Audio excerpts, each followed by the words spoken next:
hear no money hating complaints, my dear. It Phil says to his face, there's plenty room in this wide space. Zoinks he cries, Zoinks he says, games for all in every place.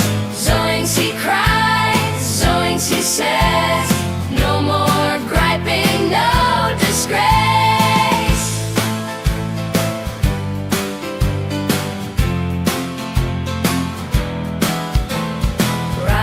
Jumps with shout and cheer. Oh, Scooby, this is what I fear. Games for me and games for you. Play them all, there's something new. Zoinks he cries, Zoinks he says, games for all in every place. Zoinks he cries, Zoinks he says, no more griping, no disgrace.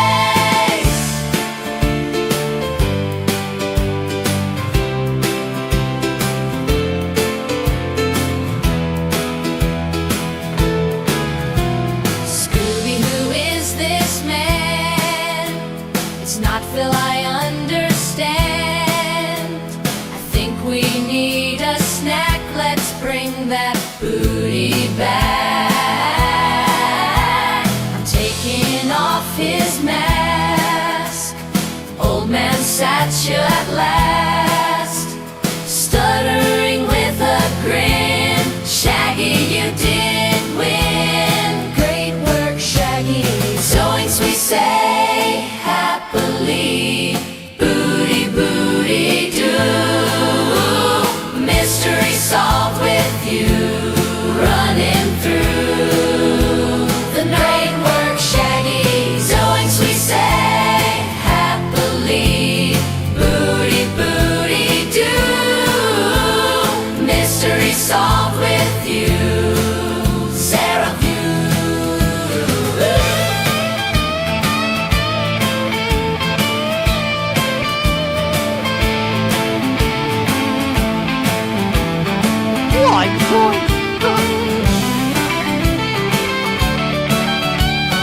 Running through the night, monsters gave us fright. Unmasked their disguise in Scooby's eyes. Great work, Shaggy. Zoinks we say happily.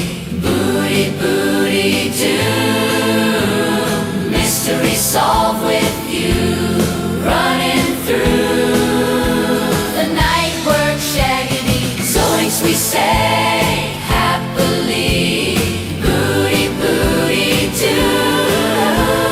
Mystery solved with you. Run.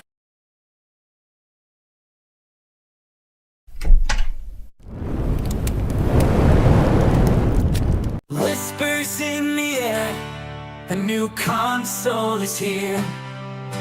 Mark Cerny's in the building, ready to make it clear. SSDs blazing, loading times are a breeze. PS5 Pro, taking gaming to the next degree. Graphics in 4K, colors pop like a dream. Ray tracing in action, it's a whole new scene. Resolution scaling, bringing visuals to life. Mark Cerny's got the passion, he's ready to ignite. From speedy loading screens to the virtual worlds, PS5 Pro, the power unfurls, unleashing speeds that you've never seen. Mark Cerny's got it covered, he's a tech machine.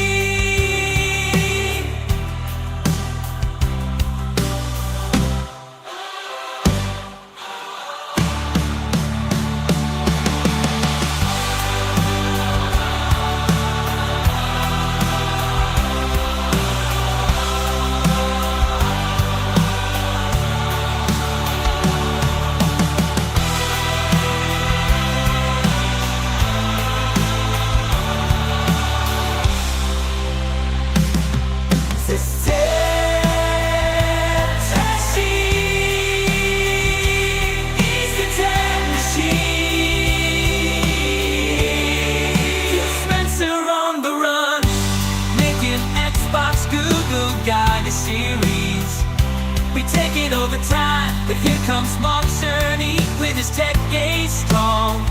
Gonna burn down Xbox through PlayStation's King Kong. Mark coming for Phil with the PS5 Pro in hand, flexing that power, gonna make the stand. Phil running scared, he's got no innovation on his side. Gonna show what Xbox don't got, still taking us on a ride.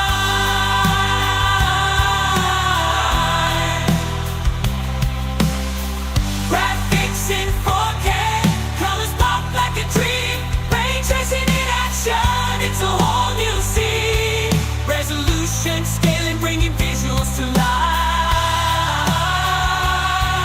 Mark Cerny, checkered shirt, ready to throw down. PS5 Pro, gonna take the gaming crown. Phil Spencer, stuttering like Satcha Hona Hona. PS5 Pro on fire, gonna bring the fun. Unstop the tech, cutting edge, and advance with the power of the PS5. Gonna make you dance. Phil sweating bullets, can't keep up the pace. Cerny shows no mercy. Game over, he got this race. Satcha stuttering, staying on a hunter. Cerny will shine them all like a supernova. The gaming world, your undisputed king. Check the showdown, Mark Cerny is ready to begin.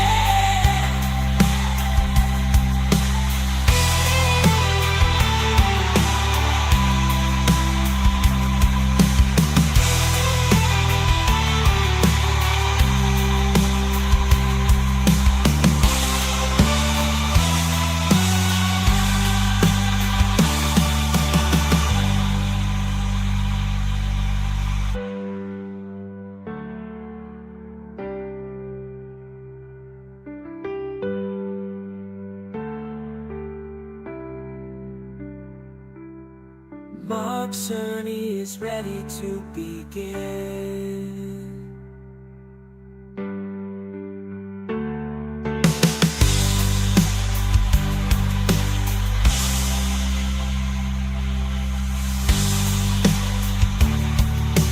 Yo, yo, yo, what's up, grinders? Happy Gaming Grindhouse Monday. How's everybody doing out there? Yes, we are live. Gaming Grindhouse is here. How's everybody doing? Hope you had a great weekend.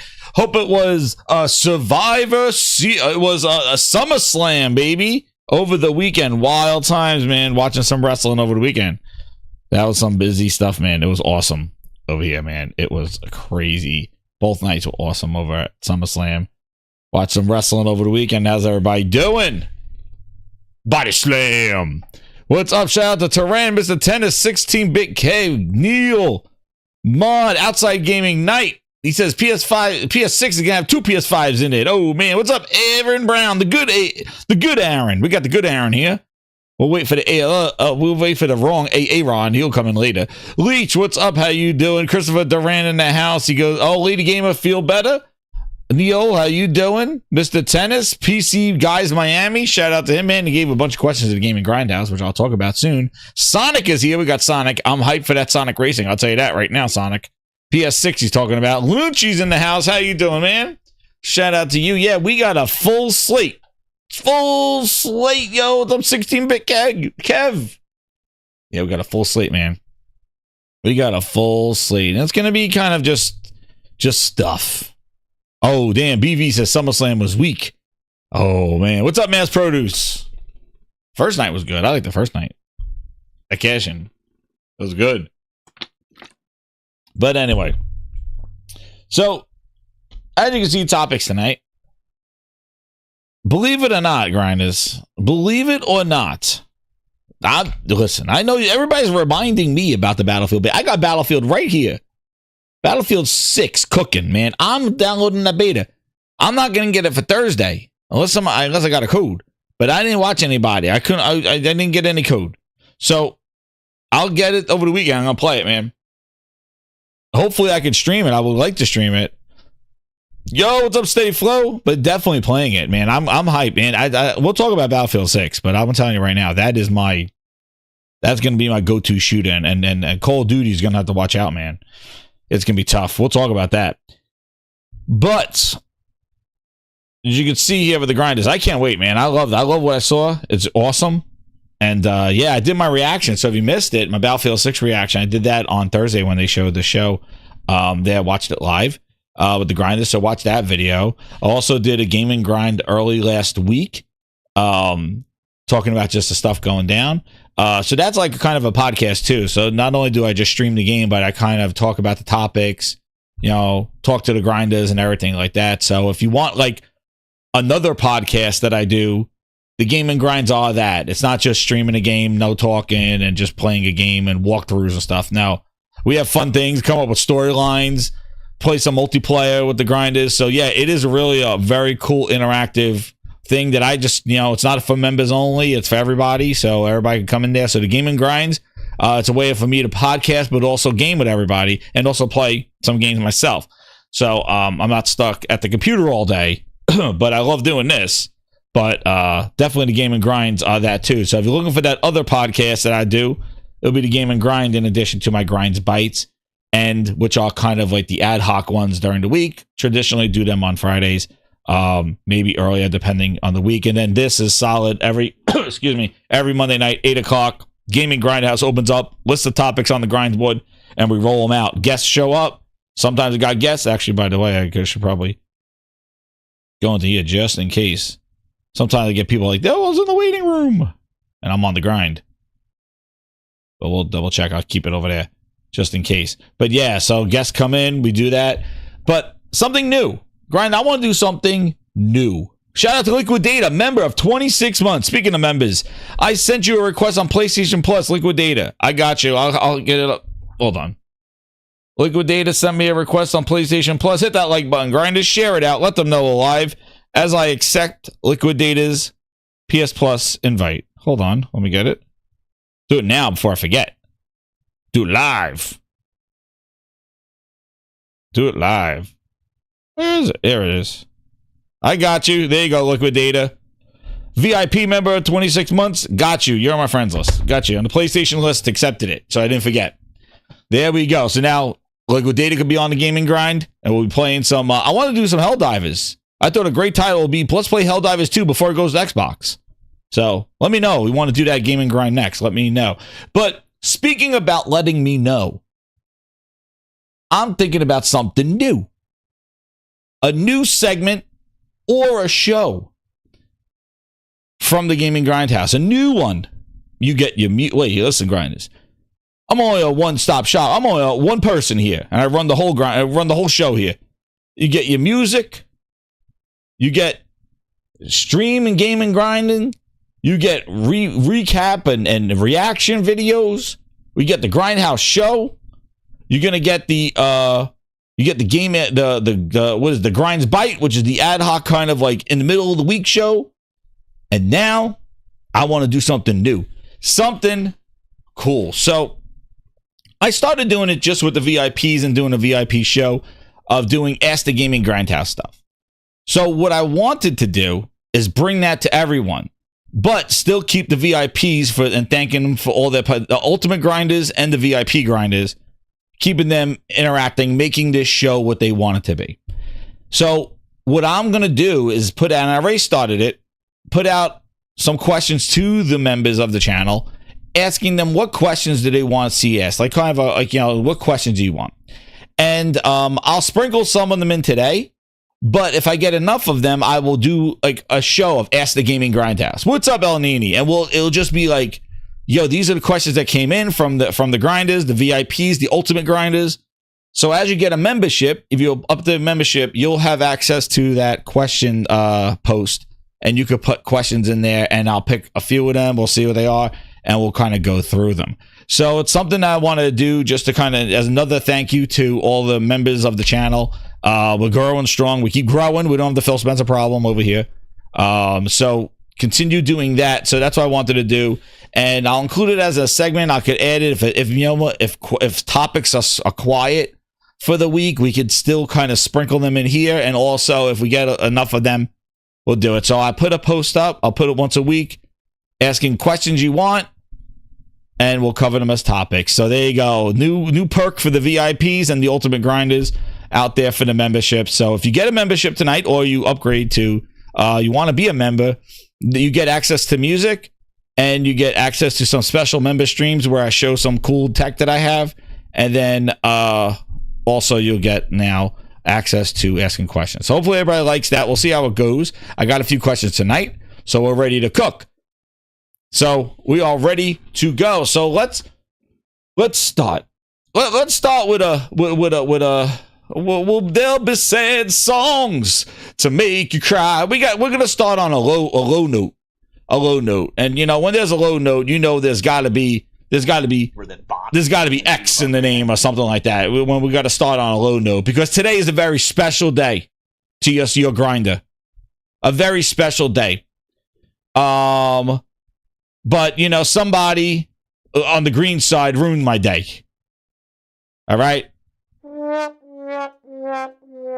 Yes, today's a very special day, and I'm glad Xbox reminded it to me. It's the 40th anniversary of Rare.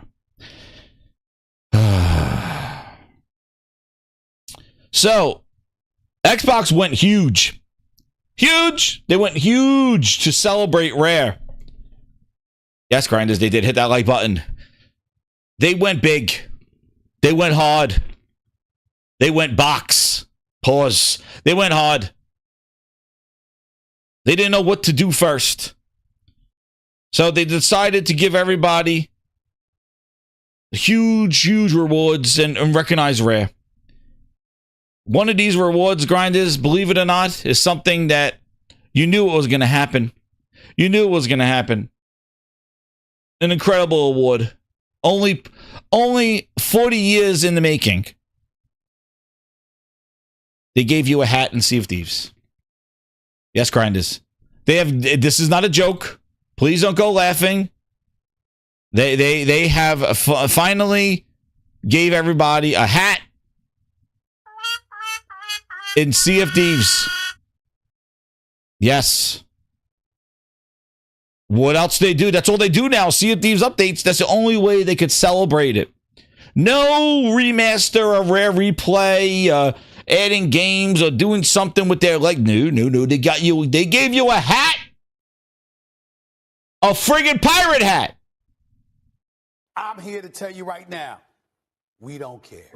40 years of Rare, and all they got was this hat. They didn't give honey out. Man, they should have sent everybody free honey. But they gave everybody a hat. Looks like you do look like you work at Burger King, Robert Lawrence. Looks like you work at Burger King. But there's 40 years of Rare. Thank you, Microsoft, for recognizing Rare and all their achievements by giving us a hat in the game that doesn't die. Sea of Thieves updates. No Everwilds. No Conk. Wait a second. And then to drill the knife in a little further, not only did they give you a hat in Sea of Thieves, but then they went ahead and said, hey, by the way, we're not going to forget everything Rare did. We'll give you a background to haunt you forever of all the IP that we haven't done nothing with. That's what they did. Like, I'd have to go back and look at. And they put my friggin' Conker right in the front row. But there they are, grinders. Look, sitting on the bench, sitting in the sidelines, waiting to be put in a game. This is what Microsoft has did. All this IP. They even have the balls to put Joanna Dark over there drinking some soda. After they just nixed her from existence. And Banjo in the front, like he got a game. Eating rare honey. He's eating rare honey right there. And they got Conker next to him. They got the Scarecrow from Conker. They got the Witch up there from Banjo.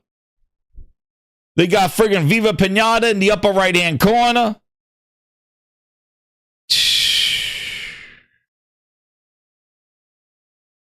This is what, and they got, hey, want to see it, these back row.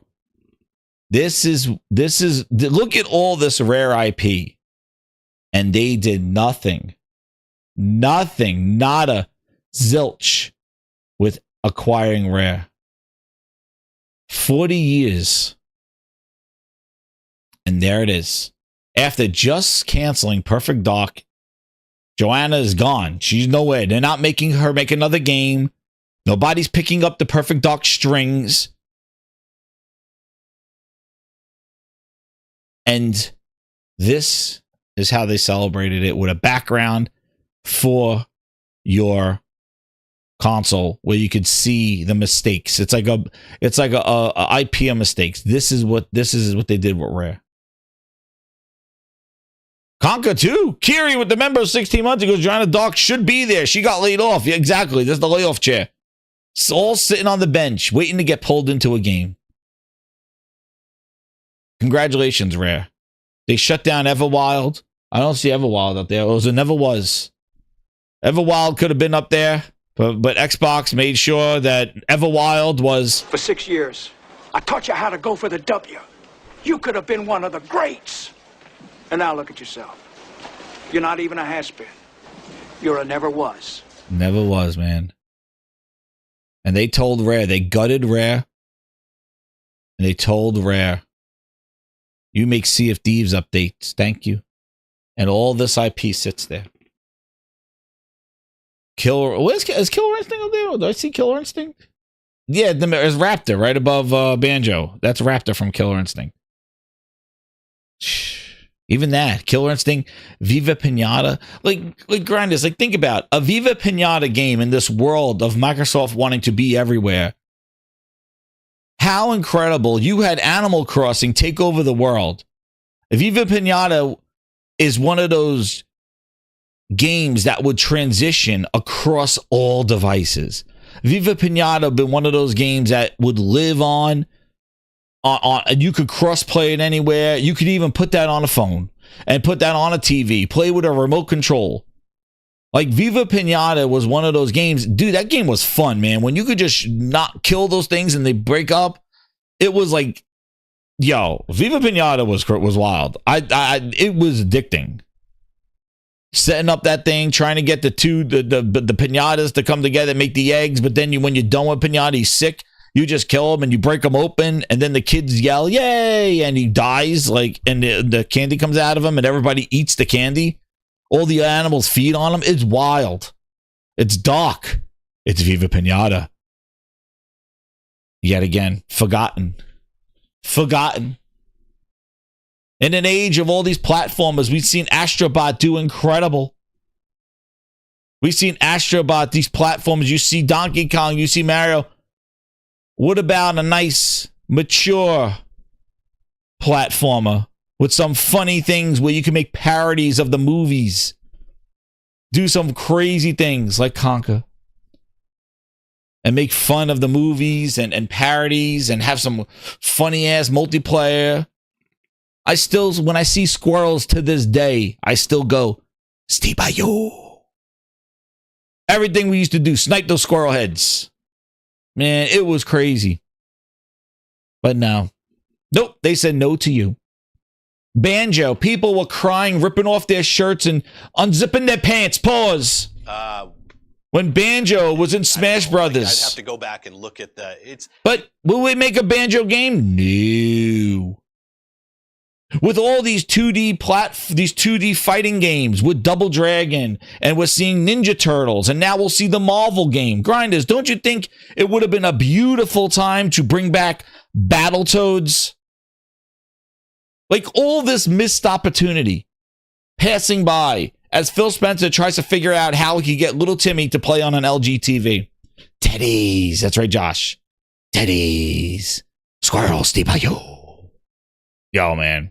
It was the best. It was great when you shot the squirrels. They bled blood. The teddies did the foam.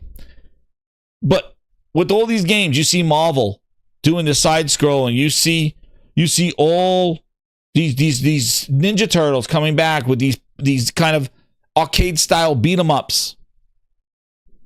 Where's Battletoads? Where's Battletoads, Grinders? Like where's Battletoads? With the fight. With the fight, we just came out of Evo with all that crazy hype for fighting games and arcade sticks and all this stuff. Don't you think it's time to represent and bring back Killer Instinct? You first person fighter, like first person fighting game, like I mean a first party fighting game? Nope. You're right, Cameo, another platformer that was her creative. Nothing. All I just sitting here give you a list of genres that are actually doing well in today's world, today's gaming environment, and Microsoft has sat on the IP of all of it. Nothing. Zada. Grinders, think about this. A Conker that went through the worlds of Microsoft.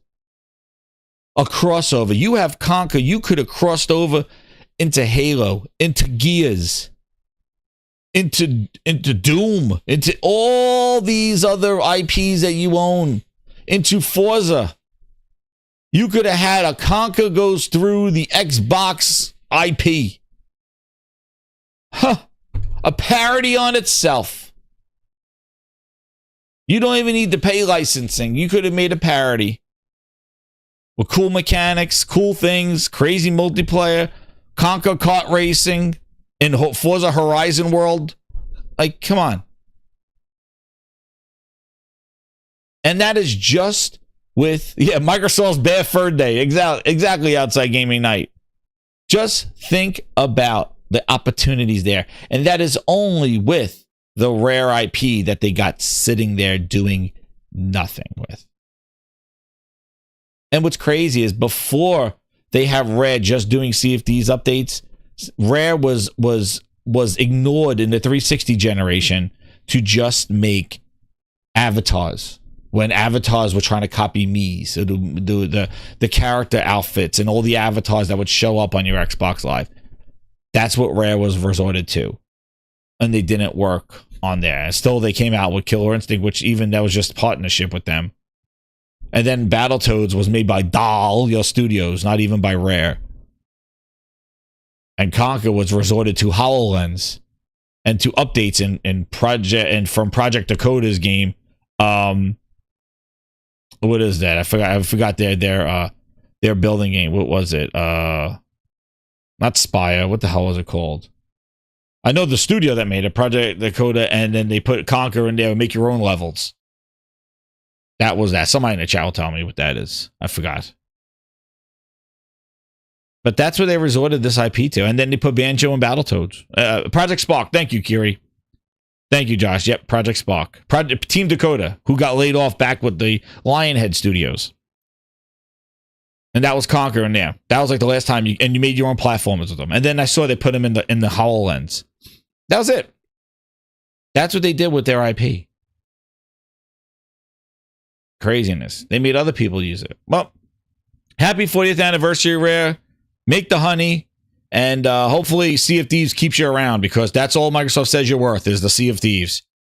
And that's the other thing. Like with Sea of Thieves being here so long, man, like don't they think like where are the crossovers? Like where are the head nods to Rare IP? Like even if they're not allowed to make a Conker Day or a Banjo, man, like how can Sea of Thieves not have crossover from the IP? That's how tone deaf Booty Cheeks is.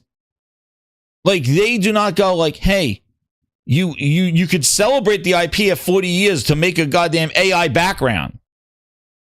But hell, if you would take that IP and put it on, see if I would jump back into Sea of Thieves if there was like a Conker Island where you got to catch them.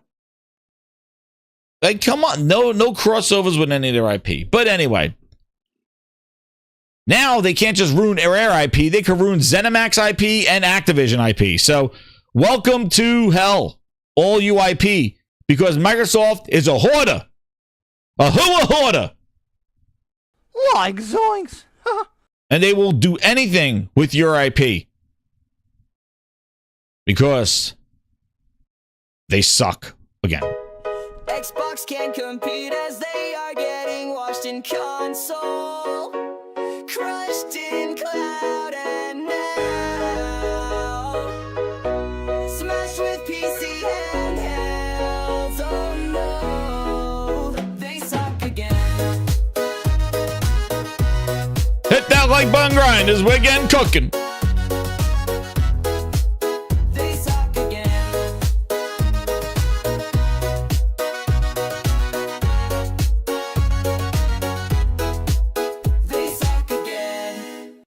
Yep, there they go. The Grim Reaper of IP, man. But we'll be talking about hardware.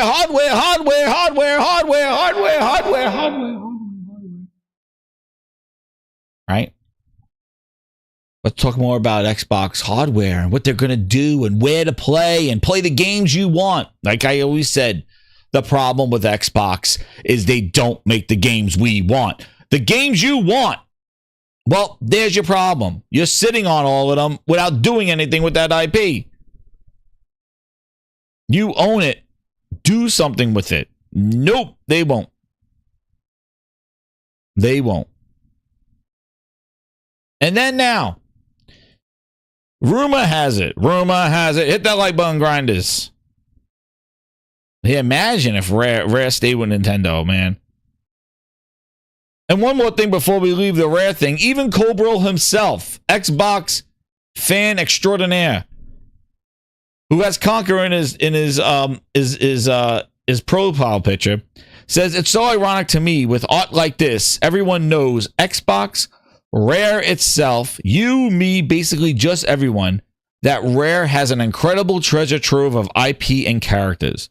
Nostalgia is powerful, and yet Xbox for years failed to successfully make any use of it. Truest words from the Xbox fan diehard himself, knowing the facts that they do nothing with it. And this is that they just got Rare. Dude, they had Rare and did nothing with it. They just made Rare do their leftover GameCube titles and then said, you're gonna make avatars. Oh, and here's Sea of Thieves, and now you could just make updates, no other games from you, and canceled Everwild, which may have been something next to the IP of Viva Pinata. Nothing. And there won't be anything coming. That's the saddest part about the Rare thing, is that 40 years, will we be sitting here 40 years from now, 30 years from now, 20 years from now, 10 years from now? What Rare would celebrate in the next 20-year decade? All that IP that I just showed you wasn't even under Microsoft, half of it. It shows you that it has stagnated. You got Viva Pinata, and you have Viva Pinata, and you have Sea of Thieves. All those other characters were done before Microsoft acquired them. So what happens in the next 10 years? What is Rare going to offer? It's going to be one pirate sitting in the middle, because that's all they do, Sea of Thieves. And Microsoft made sure that a few weeks ago when they fired half the goddamn studio and canceled Everwild. What are they going to be in the next 20 years? Who knows? It's afraid to ask that nowadays with the way Microsoft has been treating their game studios and their gaming. So now there's a new thing coming. Now, again, I don't know who's really a fan of this. I really don't care. I played Starfield, teleported all over the place, saw the same windmill on every planet, galaxies away. But apparently Microsoft is reportedly planning to release Starfield for PS5 in the spring of 26. Great job, Microsoft. Maybe you'll make those, if GTA 6 sticks to where it is, Starfield is going to be shit in space by then. Rather than releasing it this year, because partly due to weak sales of the first expansion. So I think we could figure that DLC was a travesty to CFD to Starfield. Starfield didn't even it didn't fix it. It wasn't what the DLC was to, like, we heard you and all that other stuff that we like to have. It wasn't any of that. Instead, it was, yeah, it's really shit in space. And that's where we're at with it. And because that thing did horrible, they're going to wait for the next expansion to release alongside, because right now, Starfield is in a pitfall. Updates, it's been quiet. There was no kind of new update to Starfield at the June showcase. It's not listed as anything in Gamescom. And they were supposed to have annualized DLC that comes out, and nothing. So Starfield wasn't on the Gamescom list. Starfield was not at the show. in June for any updates, but Sea of Thieves was, and also Elder Scrolls. That tells you where their priorities are. But that DLC just tanked Starfield. Starfield was tanked. It didn't redeem it. It didn't listen to anything. It was so bad that they put the rover out before the DLC. That's right, Josh. Xbox wasn't even on the Gamescom list. Oh, damn. That's right. So now it's going to come out, and I got to tell you, spring 26, as of right now, you stay far away from that. Because I don't know who's putting out anything in spring 26 with GTA sitting there in May. But you know what they do? They chum the waters and they send it out. Hey, man. I wouldn't even put that in there. But this is the rumor now going on. I don't know who's waiting for it. I don't know if one of those PlayStation fans are waiting for Starfield. And it'll kind of shoot up the list if it goes on PlayStation. I don't know, man. These sales things are weird. We see things show up. You know, these PlayStation, they buy everything, man. Those guys buy games, no matter what they are. If they're available, people may buy them. So who knows if Starfield sees the light of day of the sales charts again when it goes to PlayStation. But I'll stay far away from GTA 6. Todd Howard, Uber drive. In the meantime, I'll be driving around Ubers before I release that thing next to GTA.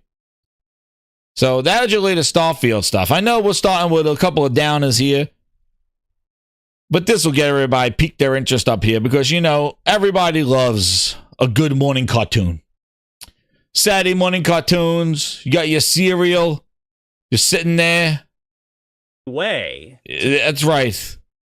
So you know, why don't we spice things up a little bit? Hit that like. Are you hitting that like button? Do I got to check on you? Do I got to check on everybody, see if they're hitting that like button? Let me see if that like button's getting hit. I got to check on this. I say hit that like button. I don't think I ever hit that like button. Let me see. That like button getting hit? I'm going to check on you guys. We got 43. Let's go, Grinder. Let's get those like buttons up. And while we're at it, before we get into the morning cartoons, let's get a question from the Grindhouse. Let's see how this is going. That's right, Josh. Hit all the buttons. And we have him in the chat tonight. PC Guys Miami, VIP Grinder, put in a few questions. So let's see what he got to say. He goes here. Let's do this one. Let's do this doubleheader here. He had a bunch of questions. So let's do a question here. He goes, do you think the gaming industry can rebound? I see the main issue is project mismanagement and poor decision making. I wish more employees and fans will have say to demand better. True words spoken for PC Guys Miami. Shout out to you, VIP. So he put the question through. And the thing is do you think gaming industry will rebound? Yes. I think. What's up, Dios Mighty Spider God? How you doing?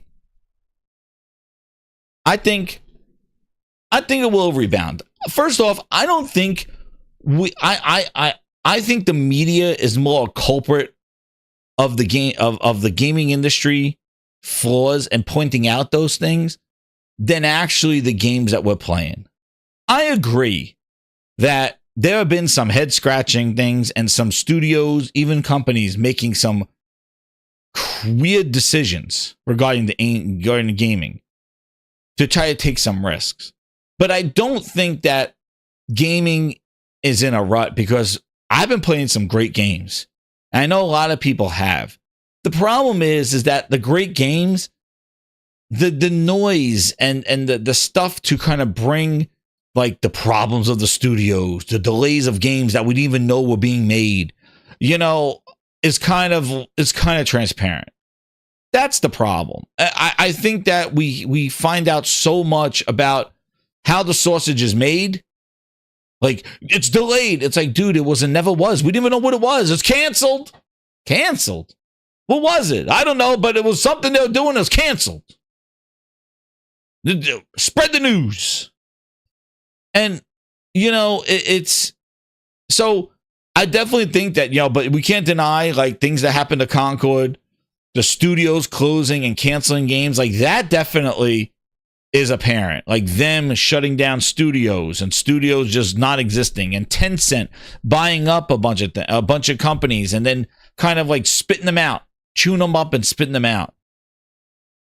I think that is a problem, and I think that is leveling itself out, because I think that they realize that these companies purchased a lot of IP and they are destroying it. That's where I do have to say the gaming industry, it took a wild turn with the Tencents, the Microsofts just scooping up IP and not having any plans to do anything with it. And then like kind of going to a buffet and buying a whole bunch of food and going to sit down going like, I don't know what to eat. Start throwing it out because I'm not eating all this. And I think that definitely is something that will hopefully level out and hopefully not kill the IP that we love. But, you know, that's something that I see a big change in there, this kind of consolidation. The other thing, the project mismanagement, the studios shutting down. I do think that the management definitely is gearing more towards the worrying more about the stockholders and worrying about this thing that they feel like they're going to miss out on, when you should just stay the course and dabble in those other things. Don't go all in. Don't go full Xbox. Don't go full Ubisoft. Dabble. And I see Sony dabbling more. Microsoft went all in into an ice water pool, and now they're drowning. They said, "Well, we're doing all." Sony put their foot in, their toe. They put their toe in, then they put their foot in, and they kind of pulled out, going, "Yo, it's starting to get cold, but we'll put some more fingers in the pool." It's like, dude, the water's cold. Get out of it. Now I like teasing. Sony keeps teasing the cold water. Nintendo's like, I'm not even jumping in that pool. They're in the sauna. Nintendo's like, I'm not even touching that frozen pool. Sony's like, yeah, but I do like to touch around a little bit. It's like, Sony, be careful, you'll trip and fall in just like Microsoft did. So Sony FAFO, if they want to keep playing around the frozen pool. Nintendo's in the jacuzzi. They don't care. They're like, yo, we're not dealing with that. So we'll see.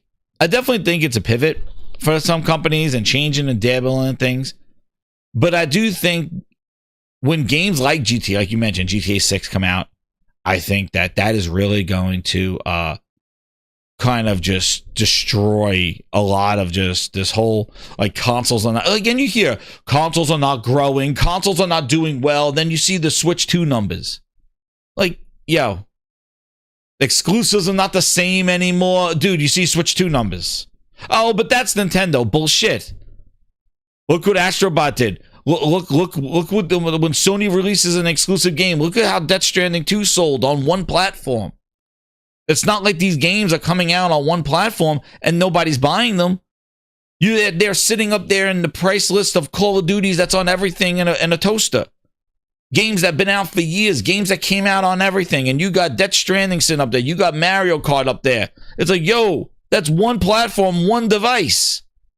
And it's making impact in the top 10 sales. That is a huge accomplishment. And then to have games repeatedly be up there, like your Spider-Mans. When Last of Us remasters, whatever, that shows up again. When you're seeing those games show up on these lists, and they're only on one device, like an Astrobot. When they first come out, like Death Stranding. Like you're going to see Ghost of Yotei. One device. Don't tell me exclusives don't do anything. Don't tell me that exclusives don't matter. Because you damn well they do. And the more that Nintendo and Sony prove that, the more people will respect their IPs and not just throw them to the wolves like Microsoft did to Rare. Because that's where they lost their identity.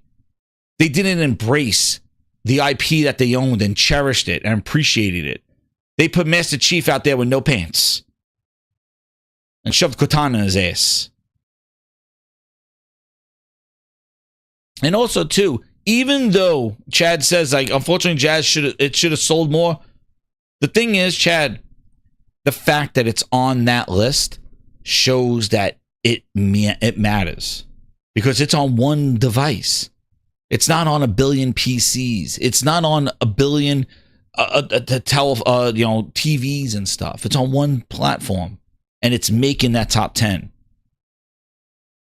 And you're telling me that not moving units?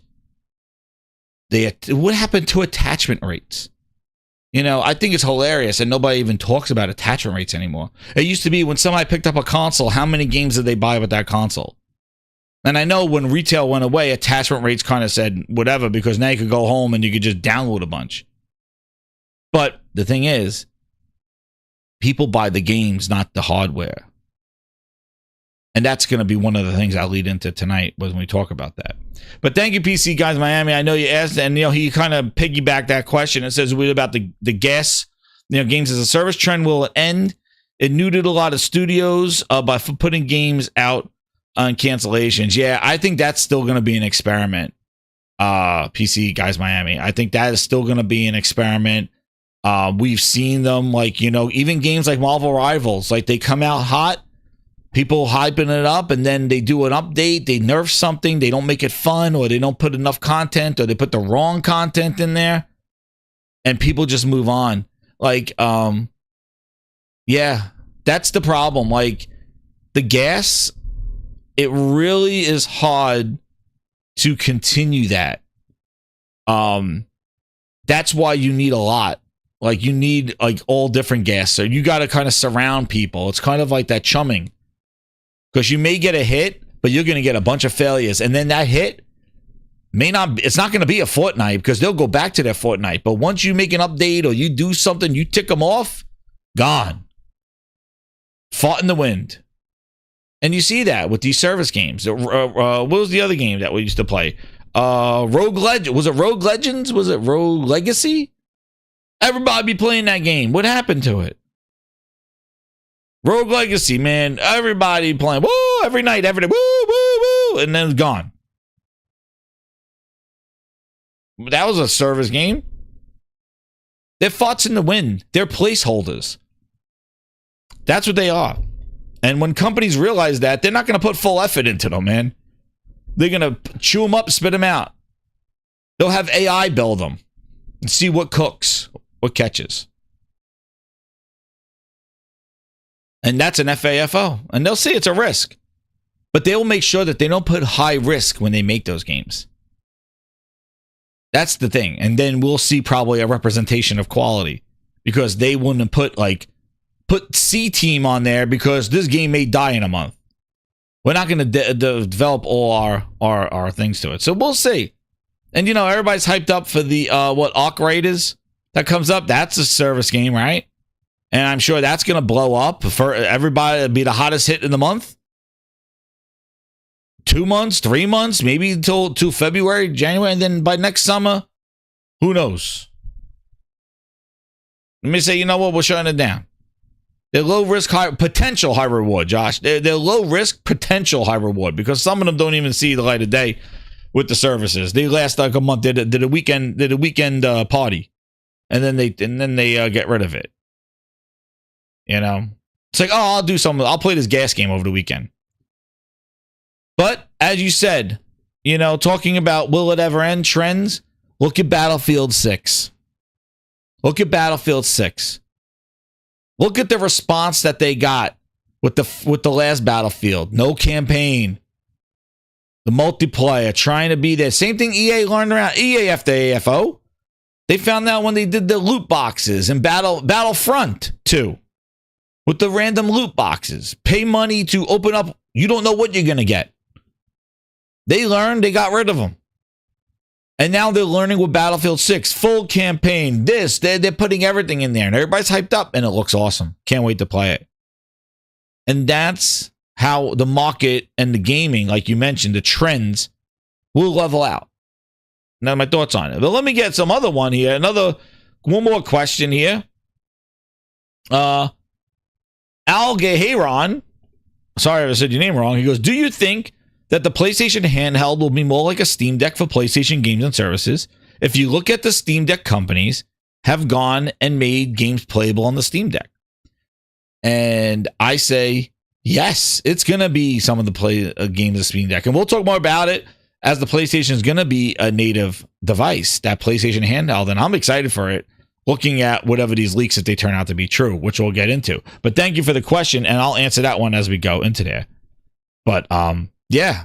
But no, so we'll do more of that. So like I'll put up another post and we'll do it. You could do a show of it. We'll go through, we'll get a bunch of questions or fill them in the spots. But like, you know, Ask the Gaming Grindhouse. We'll try to tailor the topics and stuff to what you guys want to listen to. And I'll just give my reactions and impressions on it. So that's a little taste of it. So now, talking about things that we're going to spice up the joint grinders, hit that like button. Because we got somebody to talk about. Uh-oh. You told me that. You told me we're going to talk about Shaggy-Doo! Scooby-Doo! Yes, that's right, Scoobs. We got Shaggy. He's back. He's back. Back again. Zoinks is back. Like Zoinks. Tell a friend. Hey, Shaggy, grab a bucket and some Lysol. Scrub off my... Holy hold! Hold the presses! Hold the presses! Wait. Wait a second. Oh my goodness. Grinders. I'm honored. We didn't know where he was. We didn't know where he went, but man, he came on just at the right time when we're about to talk about Shaggy-Doo. But my goodness, Grinders. Our resident True Virgil is back. We were one. He's back. And you goggle my balls. Goggle my balls in your jaw. This is the remix. Like True Virgil returns. And you goggle my balls. Goggle my balls in your jaw. This is the remix. He's back, True Virgil. You're back. Woo! He's back, everybody. I was wondering where he went. Everybody was, True Virgil, honestly, they were asking for you when we were playing the Game and Grind. People were, where was True Virgil? But he's back. Woo! Man, I had to dust off that button, True Virgil. I had to dust off that button. But your friend over here, Shaggy-Doo, he got something to say. Let's hear what he got to say about this. So the only way to play Grand Theft Auto 6 on May 26th of 2026 is to have a PlayStation 5 or an Xbox.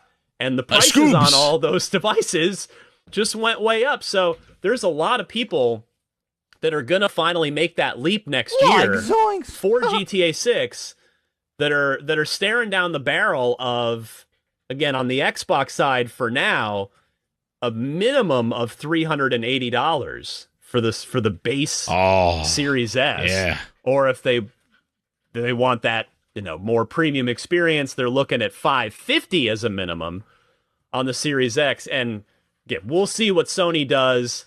I will be absolutely, like, I will print off the show notes and eat them live on camera if Sony has not raised prices in the next 3 months or so. Like Zoinks.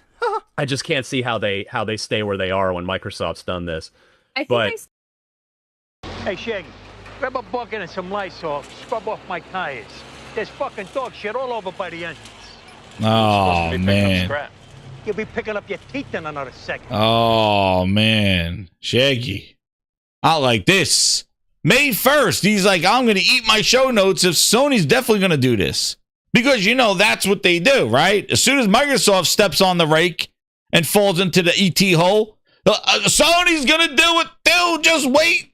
Just wait. Like Zoinks. Oh, man. Stand by that this would feel a lot better if Sony had done this first. And then this. Whoa, what was that? That this would feel a lot better if Sony had done this first. If Sony had raised their prices first, it wouldn't feel so bad. But Velma Jenkins! Velma, what is she talking about? Holy shit, Jenkins! Holy shit! I got Velma talking out their ass. We got Shaggy going crazy. I'm Scooby-Doo. Jinkies! Oh man, yo, this mystery machine is driving me crazy. Holy shit! We got Velma and Shaggy going wild over here. Microsoft increased the prices of the piece of shit console that's not selling for shit. where that box is in the name of our brand. You increase the price of something that people ain't buying. Jinkies. This got to be AI. This got to be AI. This got to be some Scooby-Doo v AI. Like zoinks. Velma, she gone crazy. I don't know what's going on. I thought Shaggy, you were crazy. But Velma, oh my goodness. Oh, I need a Scooby snack. Where's Scrappy-Doo? Holy crap, man. I don't care about Shaggy and his notes, but Velma going wild in these streets. Jinkies! I bet this would feel a lot better if Sony had done this first. If Sony had raised their prices first, it wouldn't feel so bad. It wouldn't feel so bad. Wait a second. I gotta go to some more tapes here. Wait, it wouldn't feel so bad. Yo, your console ain't selling for shit. And this won't feel so bad. The fact that they took Booster at $512 and made it $380, nobody buying that shit. Where that box is in the name of our brand. Oh man, what are you doing here? Yo, this won't feel so bad that now you got the Xbox Series X 2 terabyte stripper edition Aaron Greenberg glitter box at $730. That won't feel so bad, man. Shaggy and Mr. Cookie Bin were telling you to buy a PC when the Pro came out. At the Pro at $699, they're like, oh, you better go build a PC. Nobody's going to be paying that kind of money. They just made your Xbox on May 1st. $729. More money than the PlayStation 5 Pro.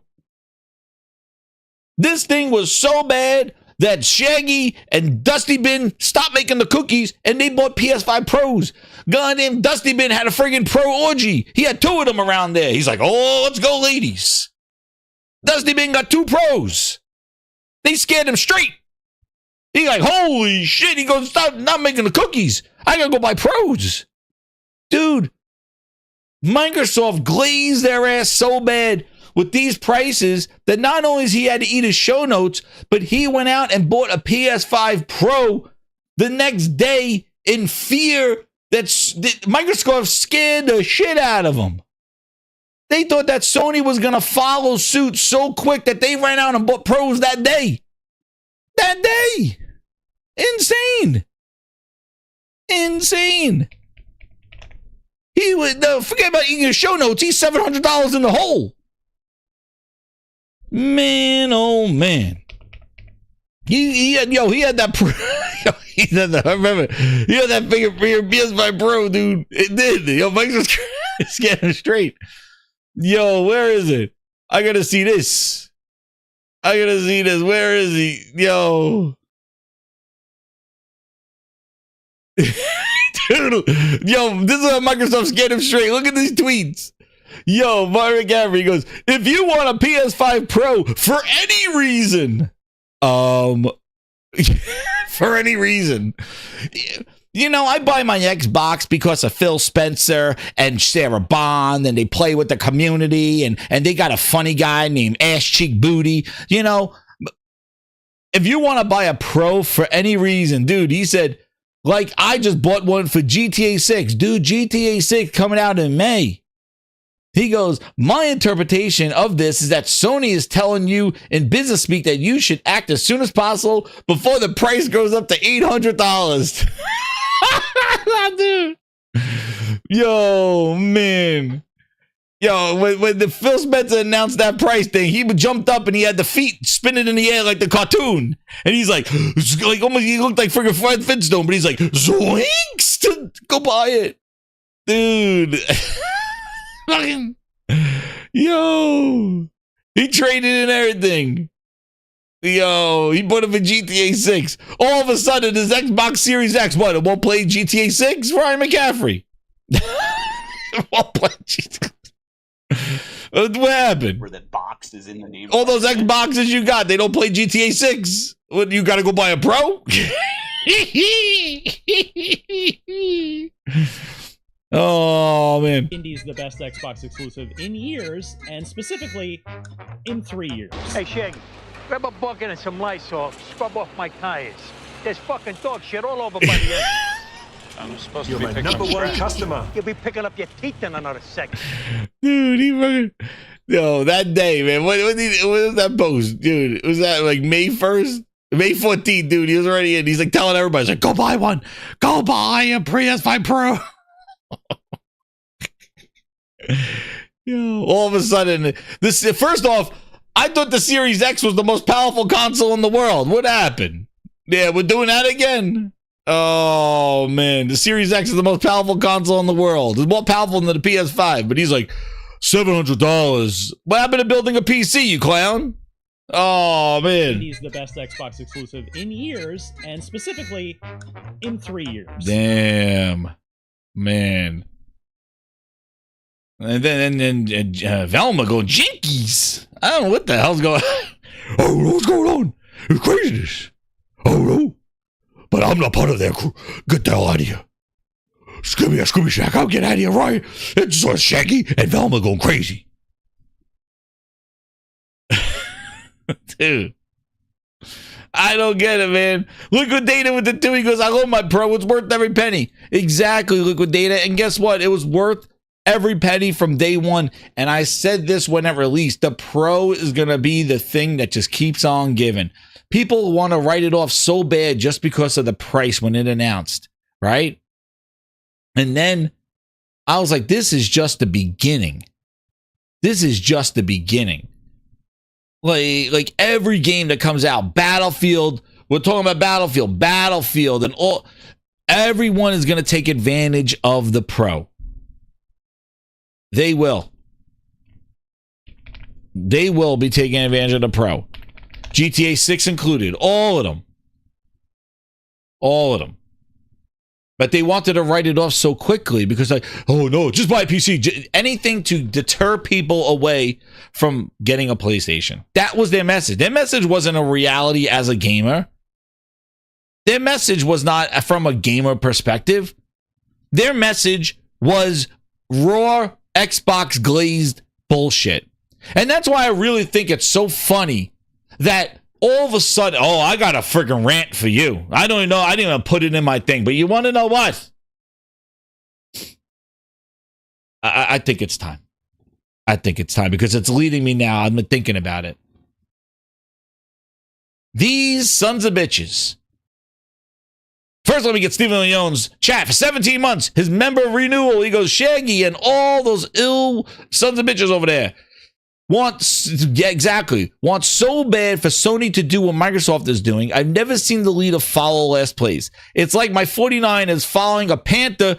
Yeah, no, exactly. Following the Panthers. I got you. And Stephen Leone, it's a 20 VIPs. Oh, he wants that rant. Oh, man. We got... Oh, hold on.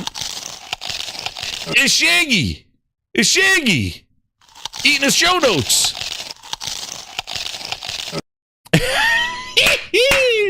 There it is. Oh man, we got Shaggy in the show notes. Oh man, Shaggy. Oh man. He's in the show notes. Oh man, yo, and then Stephen Leone just hit the VIP bomb, and yo, True Virgil stuck his head back in here, and he's back on the VIP list. Can you goggle my balls? True Virgil, he got you. You should have stayed in hiding. This is the remix. Oh. This is the remix. Oh man, you should have stayed in hiding, True Virgil. Now we're gonna hear the song again. In your jaw. This is the remix. Oh. This is the You got the friggin' remix. Oh, man. Steve Leone doing messy work right there. Mr. Grimm with the 5. He goes, if GTA 6 can run 60 frames on the Pro, then the Pro sales will explode. I know, Mr. Grimm. And I guess that's what Shaggy's alluding to. I don't know. I don't know. But he ran out Scooby-Dooby-Doo style and bought that friggin' thing. Immediately after they try to glaze people to go buy the friggin' build the PC. He got him, man. He got True Virgil. True Virgil back. Oh, man. Dude, True Virgil, listen. You better make a show when the PS5 goes up.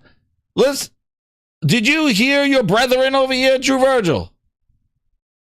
He said in 3 months, he will eat his show notes. The only way to play Grand Theft Auto. There's a lot of people that are going to finally make, again, on the Xbox side. This is your people, True Virgil. A minimum of $380 for this, if they want that, you know, more premium experience. They're looking at $550 as a minimum on the Series X. And again, we'll see what Sony does. I will be absolutely, like, I will print off the show notes and eat them live on camera if Sony has not raised prices in the next 3 months or so, because I just can't see how they stay where they are when Microsoft's done this. I think I stand by that this would feel a lot better if Sony had done this first. If Sony had raised their prices first, it wouldn't feel so bad. But Jinkies! Yeah. Yo, man. Yo, it's Steven Leone just opened up the door for a whole bunch of people to put in questions when I send out the VIP questions for the segment. Yo, thank you, Steven Leone. I really appreciate it, man. Hit that like button, everybody, and give Steven a shout out and a thank you there for the VIP hit right there, the VIP bombs in the house. Welcome to all VIP and alongside Grindhouse.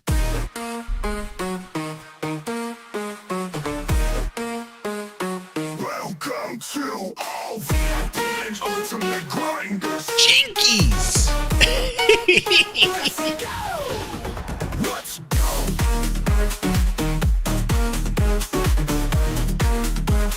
And guess what, grinders? If Sony increases its prices in its hardware, we just saw Nintendo do it to its old hardware. Those prices just went up on their old hardware. But their new Switch 2 stays the same price, but they went up about $30-$40 on their old Switches. But their new Switch 2 stays at the same price. But it is a head scratcher that on May 1st, Microsoft increased the price of all their... You saw the list. They increased the price of all that stuff. When their console has been negative and negative 25% again, and keeps going and going. You're my #1 customer. And they increased the price when the demand was already low. If your demand is high, you could maybe increase the price and get some more. But even if Sony increases the price, it doesn't make, like, we're not cheering. What did that have to do with Xbox kind of just kicking everybody swiftly in the nuts and increasing all the hardware on one day? They didn't give you a week before we update it. Dude, it was one day. Just like they did with their movies and stuff. It was that day. It's like, yep, support told you it's over. One day. And with all these insiders and all these people, I heard this, and Phil took me out to dinner and lunch. Aaron Greenberg bought me coffee. Booty grabbed my ass. All this stuff. But nobody knew that the prices were going up. Heads up, everybody, go buy an Xbox because prices are going up on May 1st, right? Where was everybody's insiders and connections? And thank you for sending me all these treats. Where were all they? Where was all the insiders? Where was Shipschultz? Nix, where was he? Where's Xbox ever? Xbox Yocho? Xbox Mundo? Booms? Where were all these people? To tell you, as an avid Xbox fan and listener to their channels, who go, you heard it here first, folks. Cold bitch Eastwood. All his insiders with his friggin' honky-tonk guitar. Where were they telling you the heads up, guys? They're increasing the price on the 1st. Go get a console. No, because they don't want to hear that news. Just like Xbox Era. What? Wait, what do you mean? We don't want to hear rumors about anything. We don't want that segment anymore because it's negative. It's going to be negative. They don't want to hear it. That's the problem. They don't want to hear it. But true insiders would give you the heads up. Or true insiders will sit there going, you know what, Microsoft, you kind of like, made me look like a fool on my Xbox channel by doing this.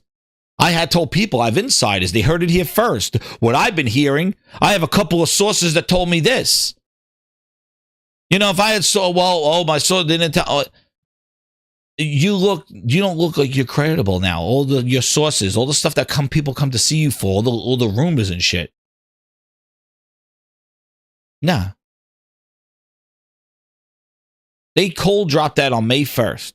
And the first thing that these Xbox unlocked, Xbox uncocked, all this shit here.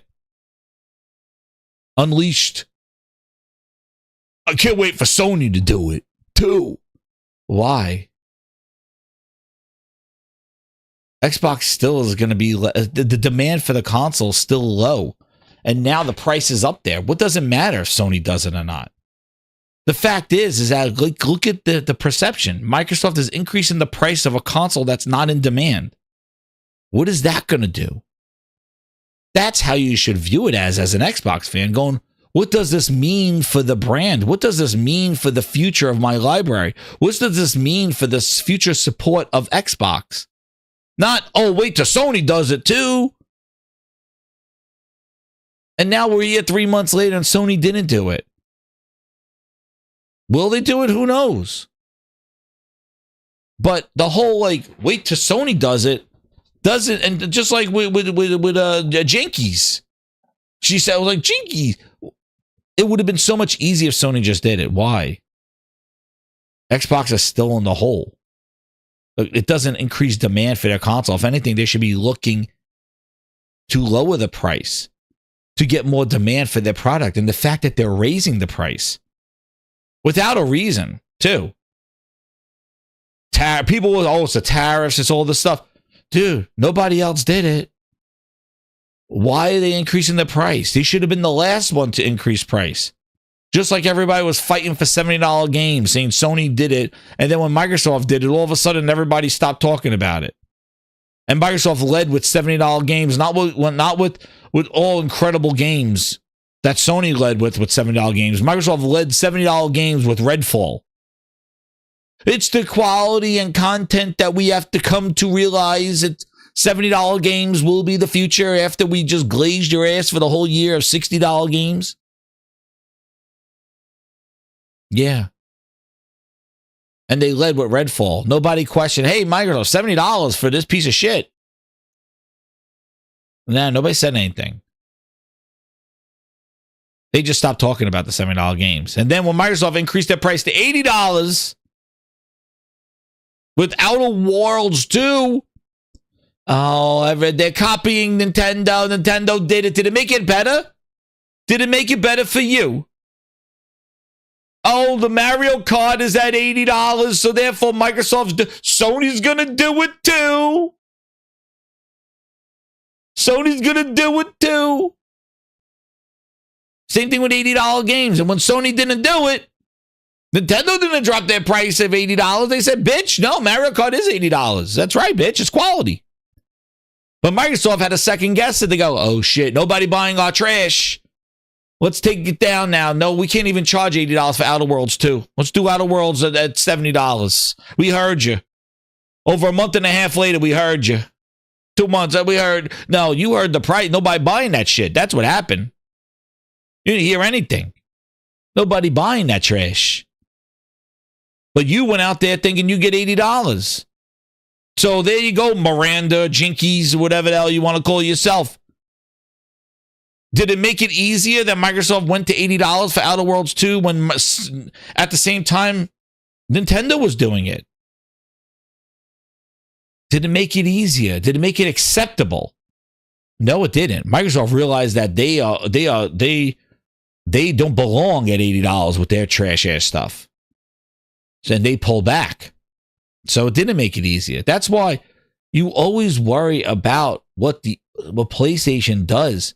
But you don't realize the stuff that, and that's what I do here. You look at what Microsoft is doing, and then you say, how does this affect Microsoft? Why are they doing this? The console is not selling. Why do you increase the price of something that is not selling? To do what? What does that mean? But then they go, oh, Sony's going to do it, and then it'll be acceptable. Yo, you both ran out and got the PlayStations. Yo, shout out to the two. Yo, shout out to Glinda with the 5. He goes, when those GTA numbers hit, Xbox fans will be saying, woo, woo, woo, woo. Dude, they're not ready for GTA 6, man. I am telling you.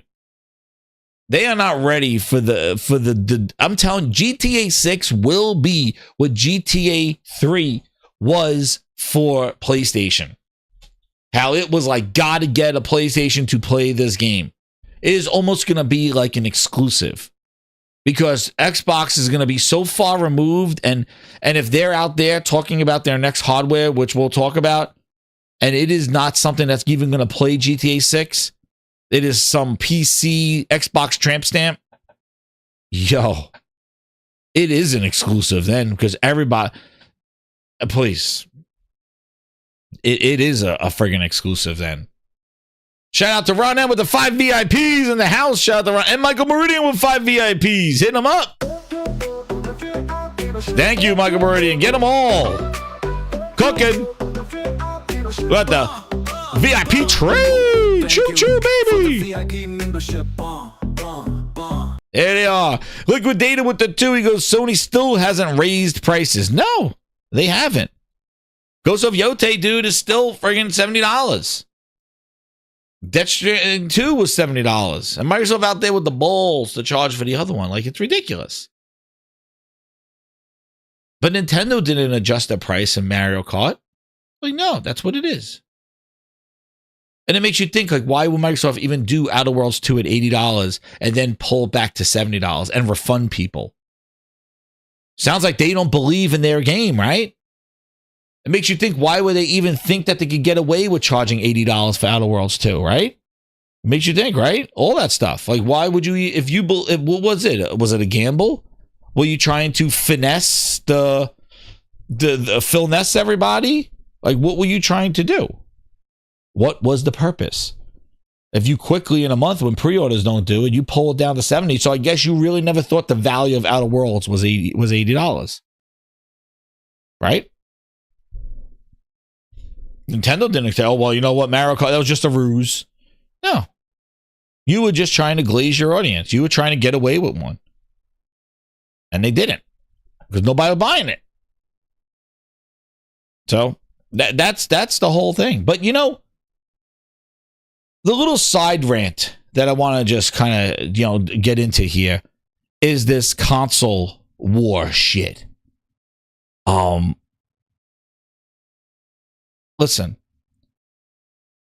these dudes, Dusty Bins, McCaffreys, and all the other ones that follow them, these influencers and stuff, you know, I get annoyed when I see them, especially Mr. Cookie Monster himself, Mr. Cookie Monster, Dusty Bins, trying to call this, and I see these in articles too, console warriors and console war, and treating it like it's something that shouldn't exist, or people are like they're like, those are just mindless people, and like they are like better than that, when the shit that they do is directly related to their fanboyism of an item. You know, when PlayStation announces the price, the first thing that Dusty Bin goes is trying to build the PC podcast. But then when Xbox increased its price, the message changed. It wasn't just go build a PC anymore podcast. It was like, oh, I'm going to go buy a PlayStation now to play GTA. Well, did anybody think about when they were yelled and screamed to go build a PC when the PS5 Pro came out? Did anybody go, well, oh, wait, if you build a PC, you won't be able to play GTA 6. Oh, no. Nobody, meanwhile, GTA 6 is supposed to come out this year. And they still ran their mouth about it. But it wasn't until Xbox increased their price to be more expensive than the Pro that all of a sudden now the Pro, oh, yeah, go buy one today. But all your opinions are stemming from your favoritism. But then you go and say the console war, it's over. These console fanboys. You want to know what? There are fans in everything. You go, and I tell you, I do electronics all the time. You go read forums about headphones. You got the Bose fans versus the Sony fans, ANC battle. You go look, and then you got the Soundcore people that love budget stuff, but then they could be better than a $400 headphone. And the wars go on. People have their preferences. Like, that shouldn't be something should be ashamed about. If you prefer playing on some other device, then you do it. That's why if people just like Xbox for what it is and it does for what they are, fine. I'm not telling anybody to leave Xbox. I'm not telling anybody to throw that thing out the window. Enjoy it. If you love Game Pass and it's doing what you need to do, then do it. But what I didn't like is that what Xbox built and promised, they never held through to their messaging and what they delivered on. And they made the fan feel like an outlier. But when Sony does exclusives, when Nintendo pulls on the heartstrings of their own fans to make the games that they want, the games that they prefer, that was looked down upon as a fanboyism. That is bullshit. They are catering to their audience. So if Sony wants to go poke around at the neighbors, you better make sure Ghost of Yotai is here at the house. You could go out this evening, but you make sure you leave Ghost of Yotai right here so I can play it. Otherwise, you come back to an empty house. And that's what Microsoft did. Phil Spencer went poking around at the neighbor's house, and he left everything at home with nobody, the food, the fridge was empty. Nobody could eat. People were scrapping around for foods. He left the Xbox house to go poke around at the neighbors with nothing. Game Pass coupons. If Sony wants to go poke around at the neighbor's house, you leave Ghost of Yotai, Death Stranding exclusive. You leave those, Intergalactic. You leave those right here at the house. You keep that fridge fully stocked. Go, Herman, go poke around at the neighbors. But I got a fully stocked fridge right here that I'll eat fine. Just make sure you don't stay at the neighbors too long. Like, that's the difference. So, like, being a fan of something and liking something, and the thing is, too, is like the PC fans. It's like, dude, you are a Steam. The game is available on another storefront. On the same device, a PC device. All you got to do is open up another application and get the game.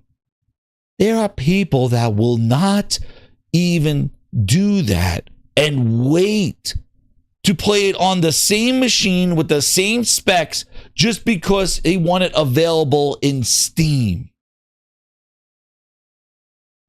Is that a fanboy?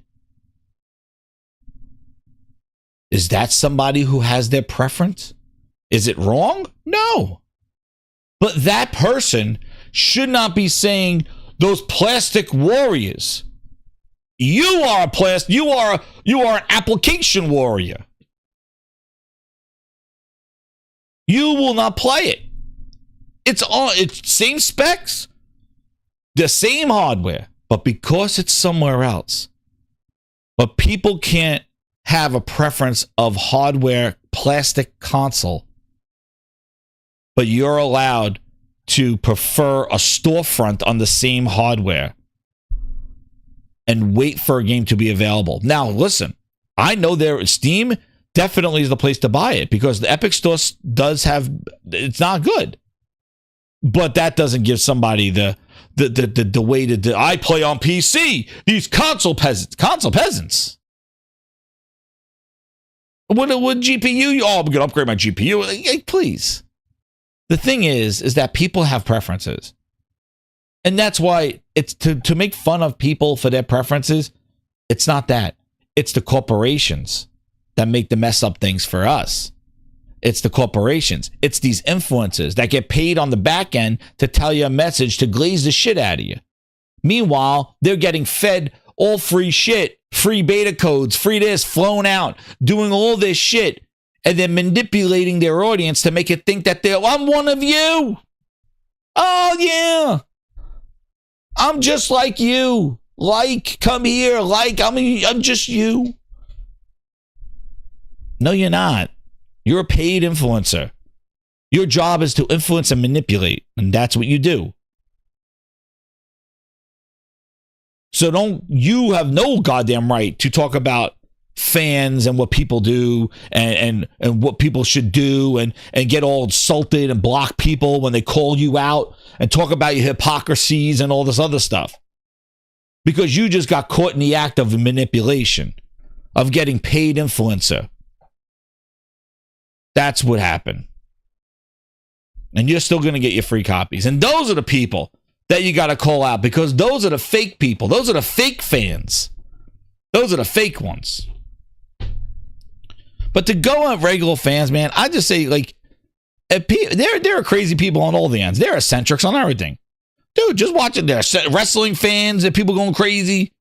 Dude, everybody going crazy. But it's the ones you got to watch out for, the fake and phonies.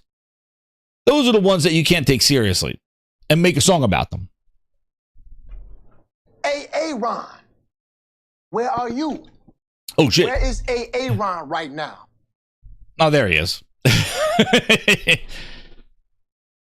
Speaking of influences, man, that Battlefield 6 glazing, man, dude, they flow out people from Ricky Tinky to the Chulalupas. I don't know. There was a talking talking puppet that was streaming the Battlefield.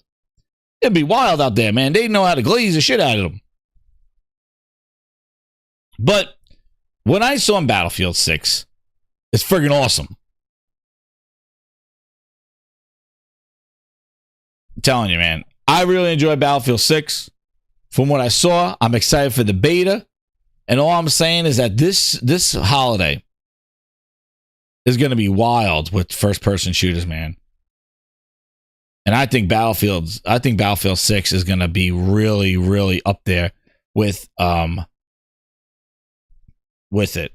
And what's crazy too is, like, look, Battlefield 6 is not even $80 either. $70. PS5 Pro enhanced. Right now it's going to be on 60 frames on everything and a little bit higher frames on the PS5 Pro. There you go. The Pro's the gift that keeps on going. That's already a puppet, you know. And that's it, and again, I'm not no influencer. I just call it the way I see it, how I feel about things. I buy all my shit. Nobody flying me out anywhere. I don't want to be flown out. I made that decision when I opened up the Grindhouse and said, I'm just going to talk about how I feel. So there it is. If you like it, hit that subscribe button. But anyway, $70 for Battlefield 6, baby. 64 players online. Trigger effects. Ooh-wee. Vibration function. PS5 Pro enhanced, dude. You're my #1 customer. Uh-oh. Glinza with the facts over here. He says Sega has 4 gens and quit. Microsoft has 4 gens and quit. Yo, we'll talk about that, Glinza, because if we talk about next gen, yeah. Something's cooking. Yeah, that might be true. They're going to be reincarnated. But yeah, if you want to see the gameplay of it, I have it from my stream. I think I was watching the show and I reacted to it. Listen, it is friggin', it looks great. I like the destruction that they got in there. I've been seeing some of the gameplay of the destruction that they've been showing. How you could really just take out, I think it's a little overkill for some of them. Like just blowing up a whole like face of a building comes off and stuff like that. But man, it is immersive. It looks crazy. It looks chaotic, and it looks awesome. Like it looks like exactly what you want from a big first-person type shooter game in Battlefield, and I'm all for it. Like, what they have here, this is the beta. Just to give some information on the beta, they're gonna have the open beta is gonna be 4 maps: Liberation Peak, Empire State, which is awesome one, it's New York City one.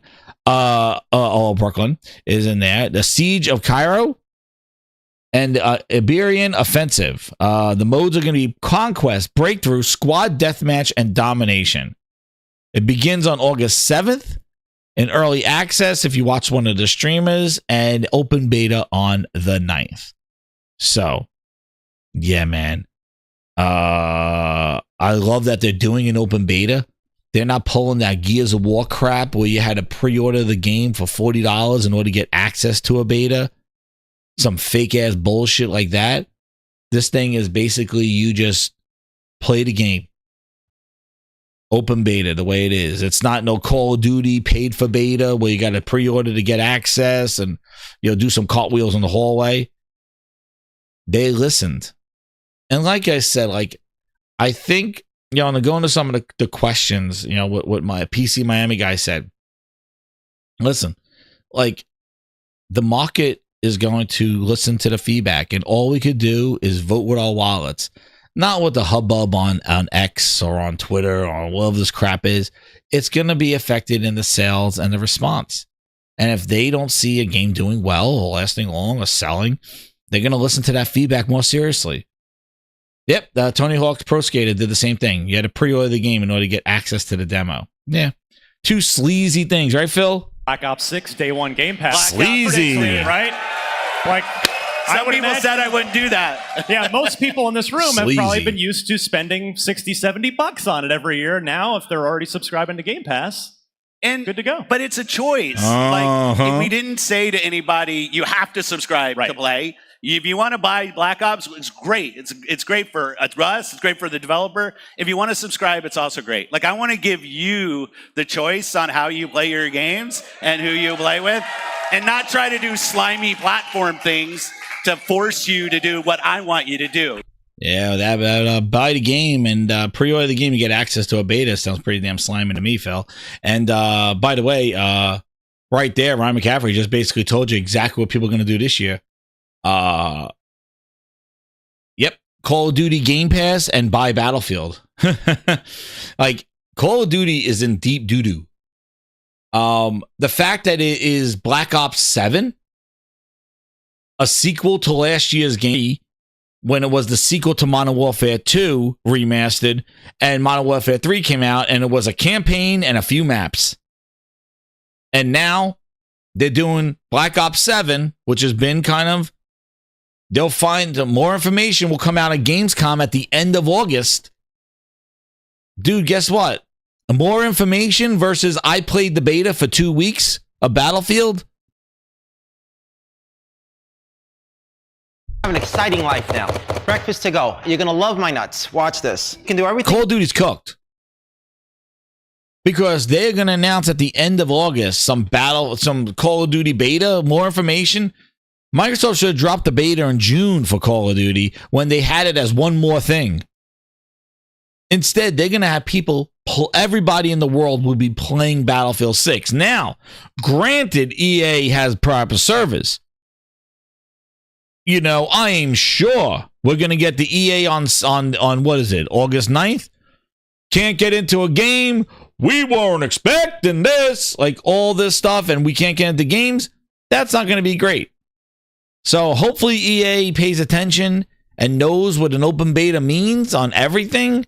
It's a big attempt, and it's going to be, I'm hoping that everybody's not clicking on the button all weekend for Battlefield. Can't get in the game. Can't get in the game. Can't get in the game. Can't get in the game. I hope not. So we will see, because that's, that could leave a bad taste in everybody's mouth. And knowing how long it takes to get into Battlefield games, that might not be too good. So hopefully they sort it out. I'm sure there are going to be some rough patches, but they've been doing a lot of play tests and everything like that. So hopefully that goes through. But timing wise, you got Call of Duty at the end of the month in Gamescom. People have already played Battlefield.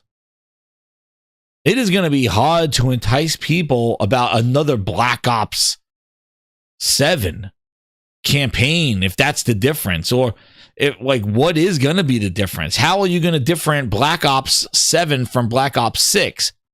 It may have been a little bit better if you had a new, kind of Modern Warfare or Desert Storm or something different named, or Advanced something or something else. But the fact that you got a sequel to last year's game, and it's going to be a tough sell. And the fact that you better get that in people's hands as quickly as possible. But people are going to already have 2 weekends with Battlefield 6 before that. So, yet again, $80 billion. And like I said before, with great power comes great responsibility.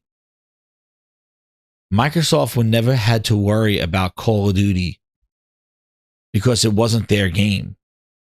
And they could have sat back. They used to have Battlefield marketing. They had Battlefield 1 marketing. When Sony had Call of Duty marketing, Microsoft was close with EA, and they had Battlefield marketing with Battlefield 1.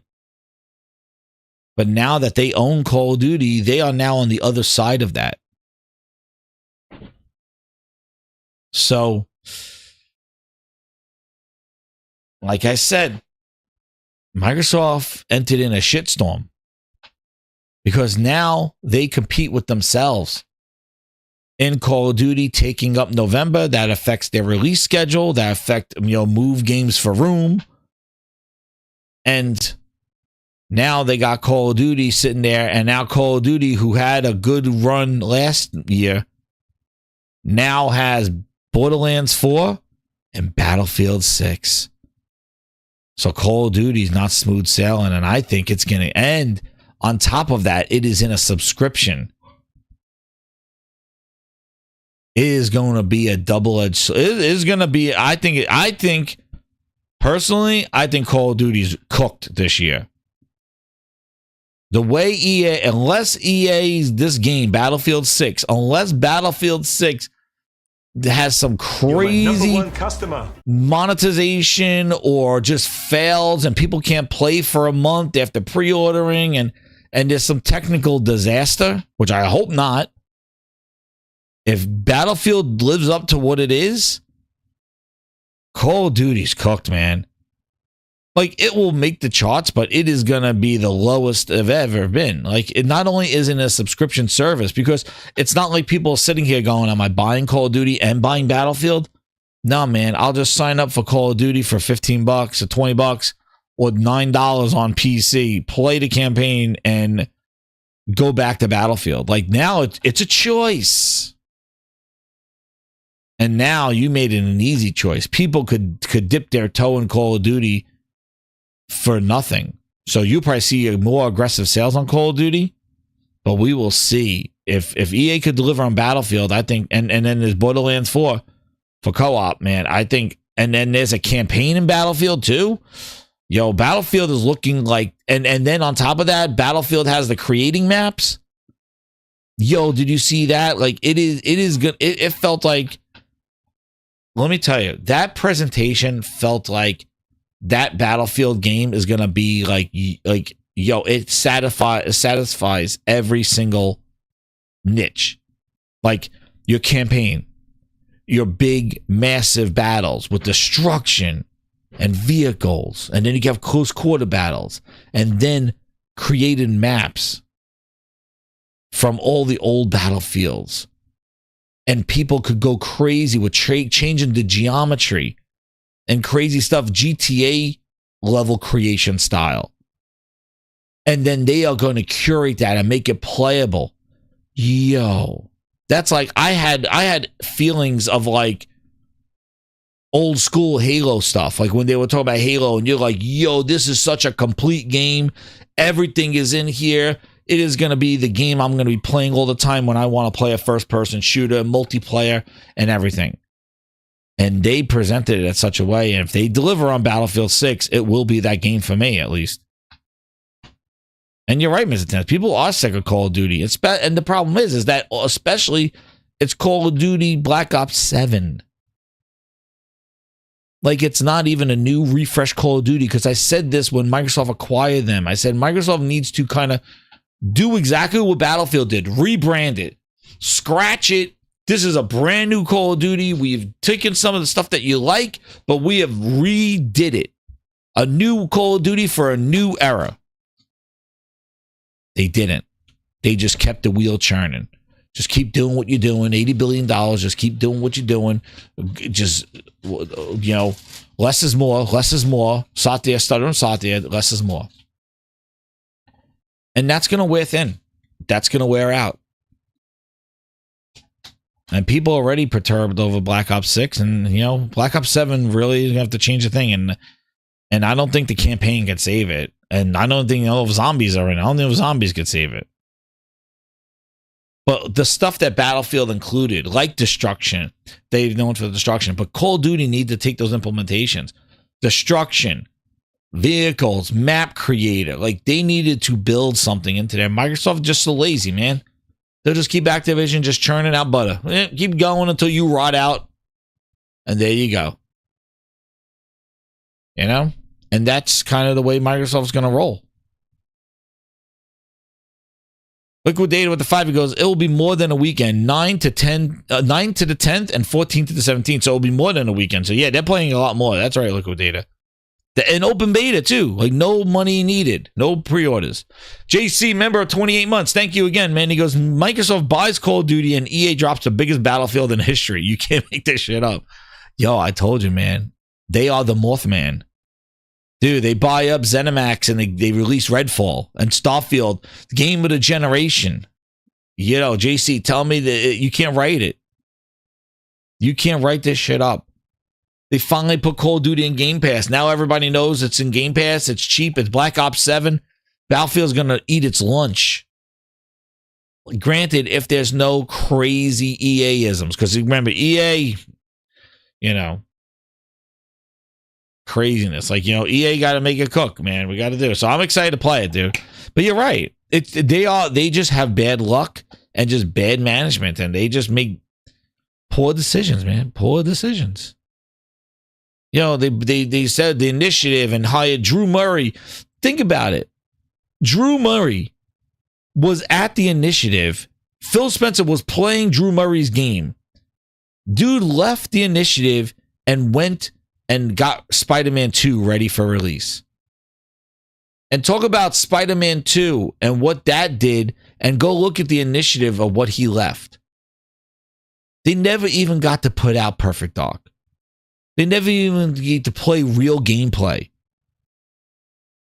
And that guy was able to ship and deliver Spider-Man 2 in the meantime.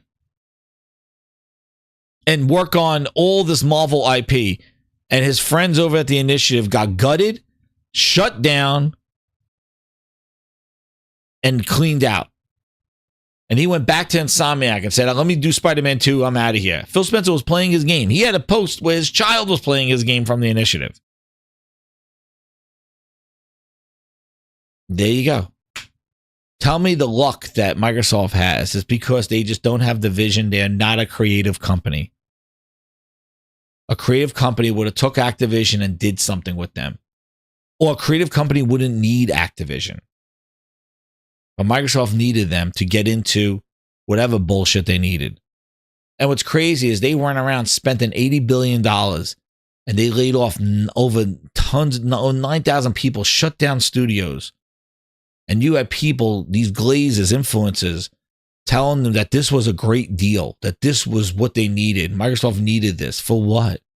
People watching courtrooms. Like, it is the ultimate slap in the face that these people supported this thing and nobody asked a question. If you ask the question, what are they going to do with them? Why?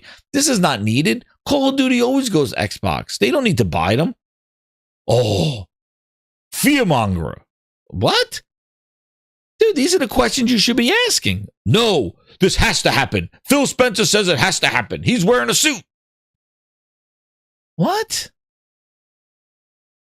But if they're getting the same games anyway, they're not going to make them exclusive, then why waste your money? No, they need, it's for mobile.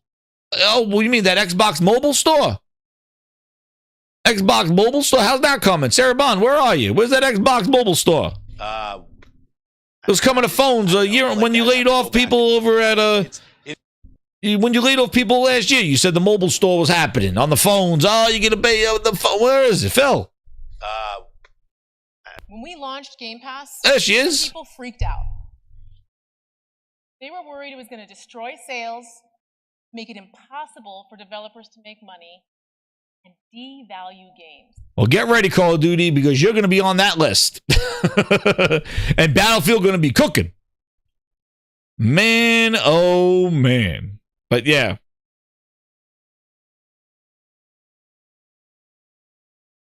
Talk about what's not cooking. Grinders, hit that like button. Oh shit, with this. Oh no. What is this news? Breaking news. Man, IGN laying off 8 staff, 12% of union. Layoffs file wild cuts at Ziff Davis buyouts layoffs. That's another one. They merged them, IGN. IGN bought all those companies. Who else? Editors Matt Kim, Chelsea Reed Miller, Eric Adams, Robert Manuel.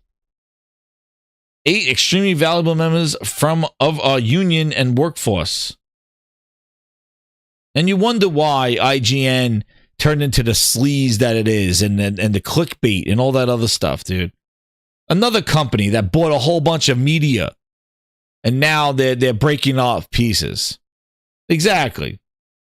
Yeah, they bought up all the media and all had to buy a shit. What happened? Yeah, they bought the gaming site networks, Eurogamer, Rock Paper Shotgun, GameIndustry.biz, and they prompt layoffs from that. Exactly. This consolidation shit. It's so these companies could just stay afloat, but they don't know what they're doing with it. These are not these are not strategic acquisitions. These are not strategic purchases where they're strategizing what are strengths and weaknesses will that company that we're buying gonna put in our weaknesses and we're gonna amplify on that. All these guys are doing is we got the money, try to spend competition out of business. We have the money, just buy them. Well, what are we going to do with them? I don't know, but just get them. Just buy it all. And then we'll sort out the bodies. And that's what they've been doing, this consolidation. There's no plan. There was no plan for Redfall. There was no plan for Starfield. There's no plan for Call of Duty. There's no plan to bring Crash Bandicoot, to bring, what was his name? Friggin' Spyro and shit. Oh, yeah. Remember, Toys for Bob is going to make a Banjo game. Remember all that shit? Yeah. As soon as Toys for Bob got acquired, they go, we're going independent, please. Because we don't want to happen what Hi-Fi Rush and Tango Gameworks happened to us. Sort them out. Chew them up, shit them out. So there's more acquisition proof that, yeah, it all works. Thank you, Lucci. He sent me that over there. And talk about just Ryan McCaffrey about to eat his lunch or eat his show notes. Sitting here and going like, what happens when you increase prices of the console? Of a console that's already not selling, what happens to it? Well, I'll show you what happens to it.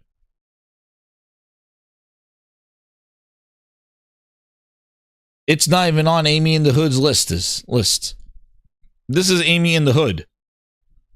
When they talked about Xbox Q1 now that's going to start. Amy in the Hood didn't even put Xbox consoles on there.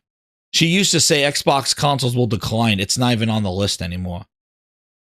It's content and services will decline to mid to single digits. Dude, they threw everything at it to get into this quarter. That's why you saw all those games getting released so fast. Is because they wanted to just kind of just get those services and content up to look bigger than what they anticipated. But Xbox is not even on her projections anymore.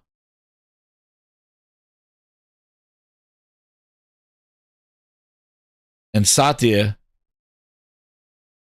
again, loves himself some PlayStation. He says, we are the top publisher on both Xbox and PlayStation this quarter with launches of Forza Motorsport 5 on PlayStation. Satya, no stutter anymore. He's ready, and he got some of that PlayStation glaze coming his way. Man, oh man. Satya, man, he loves to talk PlayStation in his financials because that's his success story. That's his success story is the PlayStation glaze. That's what Satya had at his thing. That's right, Satya. There he is. Old Baldy himself. He's like top pony. There he is, the top pony. Where's all those podcasts? There's your pony right there. There he is.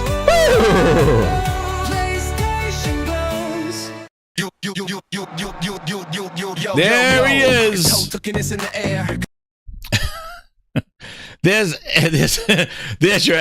your pony right there. He goes, what? He goes, we put our games on play. They buy games over there. He goes, I don't stutter anymore. Sales. Yo, there's your top pony right there. There he is. He glazed and he loves himself some PlayStation, man. He loves himself. Well, why wouldn't he? Why wouldn't he? Did you see this? Did you see this? This is what Shaggy should be talking about.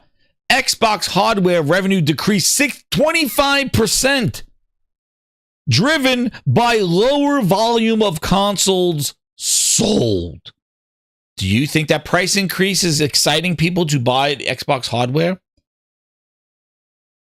Gaming revenue increased because they put it on PlayStation.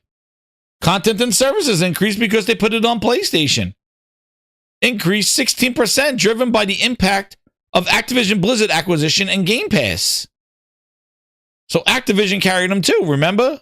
The halves? Xbox hardware decreased. So, Grinders, the real questions that you should be asking from this is, wait a second, how do they have growth of 16% in services and content and growth of gaming revenue, but none of that growth is associated to the Xbox? Where that box is in the name of our The hardware that they're making is losing money. 25% down due to lower volumes sold.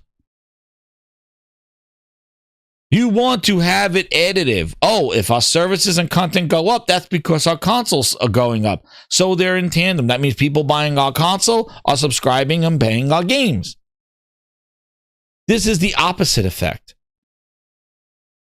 And what this shows is that all that growth, all that revenue that they're getting is not coming from Xbox. Where that box is in the name of our brand. Xbox is going down. And all their other stuff is being carried by everything else. That's mobile. That's PC. That's PlayStation. All those other places are carrying and giving them their growth and revenue, but the hardware is not. It is not associated with the console. So let's see these glazers now going in the street saying, I can't wait for the next Xbox. Dude, look at this Xbox right here. 25% down. All that you celebrate, oh, Game Pass is doing great. Dude, it's not doing great because of the console. And if you are a console owner and you have a library of 350 games on that console, what is your future? You are the outlier, a negative outlier. Because Microsoft found money on PlayStation. They found money on PC. They found money on mobile. They didn't find money where the loudest fans are.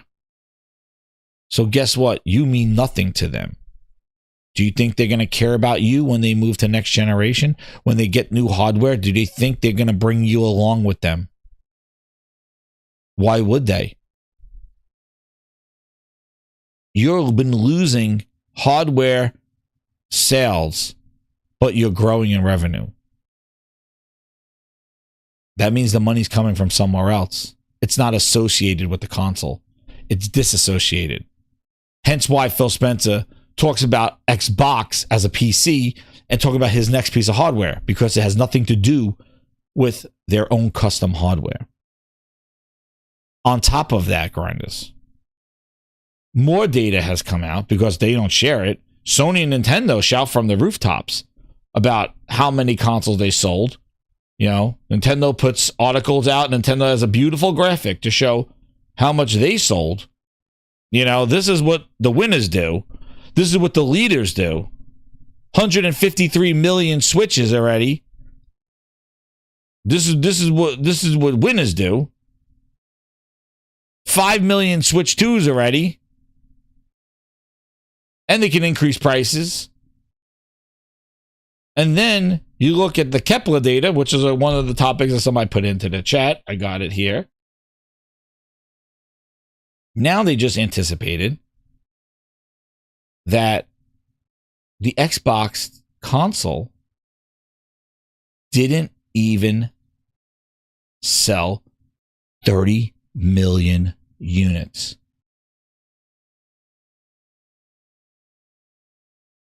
Xbox Series X and S, 2 consoles. Remember, the S was going to be their most sold console. 2 consoles. Their mid-gen refresh and their other one. Sold less than 30 million units altogether. But they're profitable now. Who gives a shit? They're profitable. They aren't even at 30 million, and we are we're about 5 years in. You could use AMD's numbers and Sony's numbers to figure out the Xbox sales. Because AMD said how many consoles they shipped, or chips they shipped to consoles. Sony actually shares their numbers, so by deductive reasoning, you could assume how much has sold an Xbox. So, and AMD's numbers are higher there, but they said about 100 million units, PlayStation at 66 million, Steam Deck at 4 million. That put Xbox Series X around 29 million. This is the way you got to do it, deductive reasoning. In quarter 4, 100 million consoles sold with 75 million PS5s, 4 million Steam Decks. Remember, Steam Deck and PS5 are competition for Xbox, right? Because Steam Deck is cooking them in the mobile space. Means Xbox sold a minimum of 21 million units in quarter 4. So Xbox sales for this gen range between a minimum of 21 million and a maximum of 29 million. Yo. That means the PS5 could actually have around 3 times the install base of the Xbox Duo. The choice created a lower price model by the Series S was not enough to stop the constantly dwindling sales. Even in the last otherwise profitable quarter, while they increased the price of the console, Xbox hardware sales decreased 22% year over year. At least the Series X and S are not sold at a loss. Unlike Sony's PlayStation 5 had a brief period of being profitable, but component prices went up, and there you go. But for support for console sales. And now tell me again, how are these people running in the streets excited for more Xbox hardware? I need some thinking music. Juicy, juicy, juicy, glah, glah, glah, glaze, glaze, double glazed blackberries. You want more? Jones, pancake, more Xbox hardware. Xbox marketing.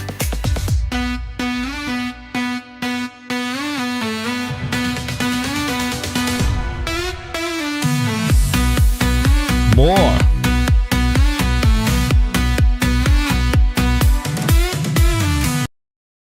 They want more hardware. Oh man, Xbox coming out with it. They're already starting. Oh, it's going to be more powerful. Oh man.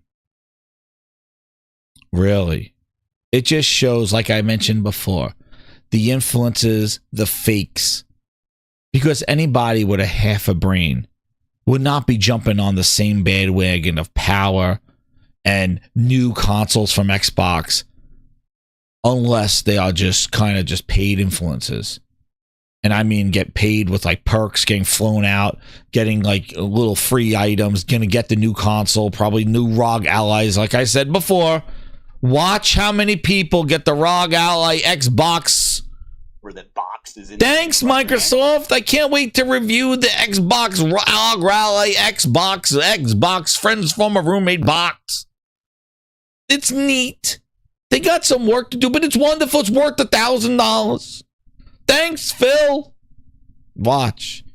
And then watch the next words out of the mouth. I can't wait for the new Xbox Magnus. Phil Spencer's nuts. Project Balls. I have an exciting life now. Breakfast to go. Can't wait You're to gonna love work. my nuts. Watch If you this. can do afford to everything- get it, it's the best handheld ever. It's like, oh yeah, okay. Thanks, Phil. See you next week. Watch.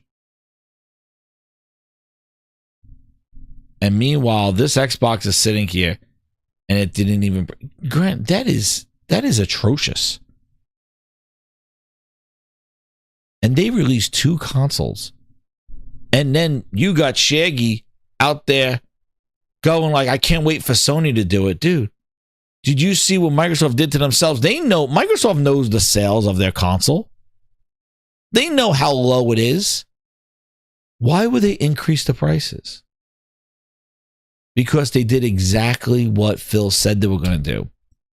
Well, we could go out and explore new places and grow our market that way, or we could charge the same people more money.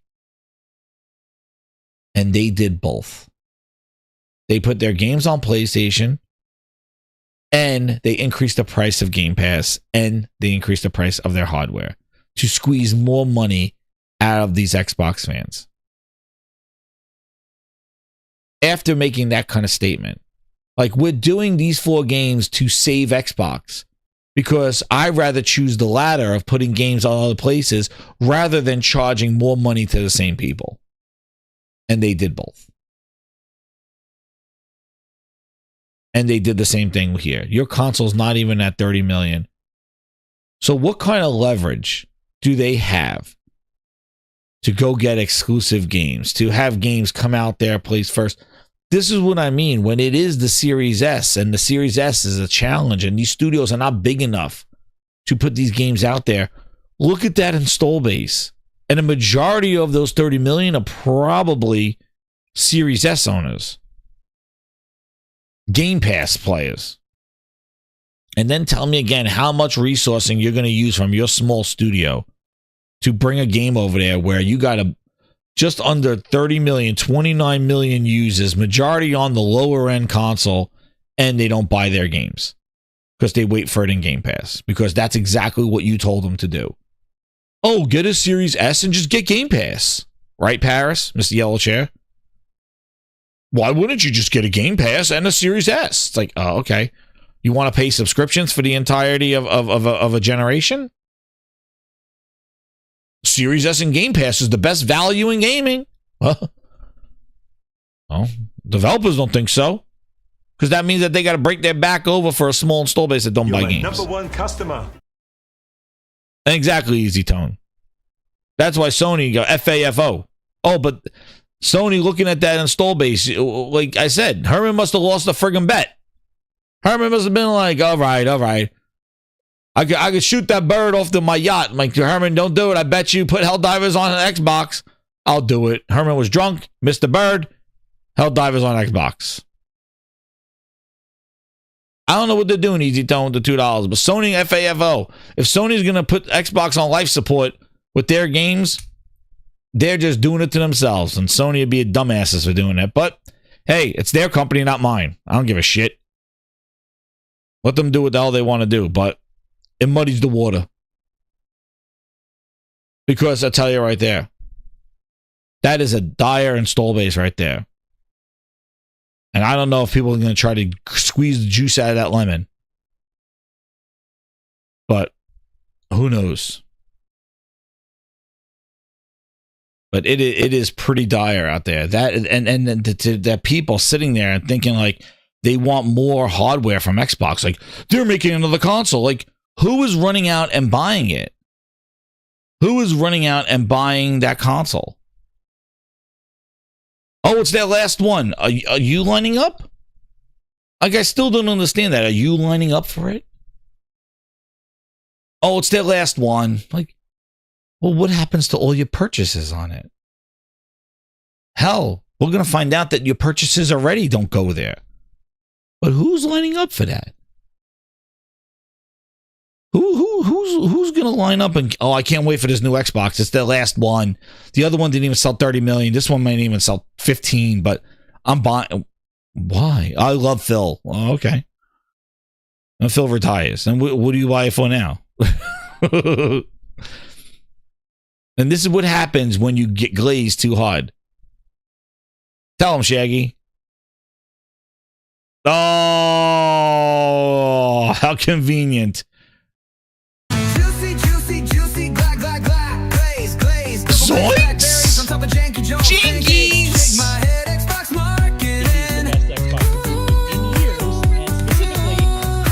Oh, he's taking a break. Juicy, juicy, juicy, Open your juicy, mouth. Juicy, glad, glad, glad, glaze, glaze, double glazed blackberries on top of janky Jones. Pancakes, shake my head, Xbox marketing.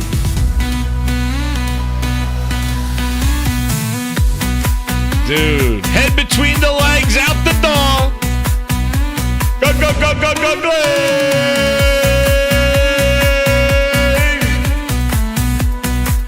Never bet on green. Oh, man, who's next? Who's next? Yep. Okay, guys, I'm taking a break from socials. Oh, and according to my mentions, I have some paper to eat on unlocked when I get back. Yo.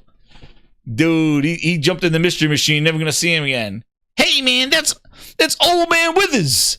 Brian's like, I wasn't gonna get away from it. It wasn't for you pesky kids. Oh, damn, old man Withers. Oh man, he left Dusty at the oven with his cookies. Dusty. Oh man, he quit his dream job.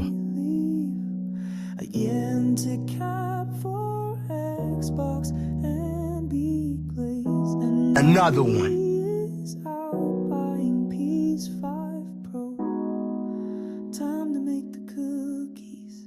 Like zoinks.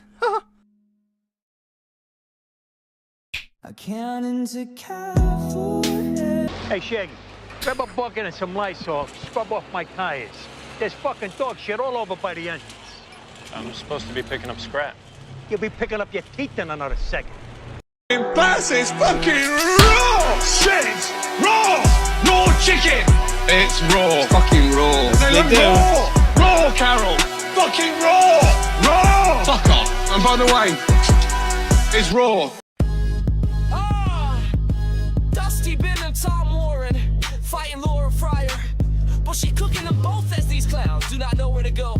This is not an Xbox. These are clowns.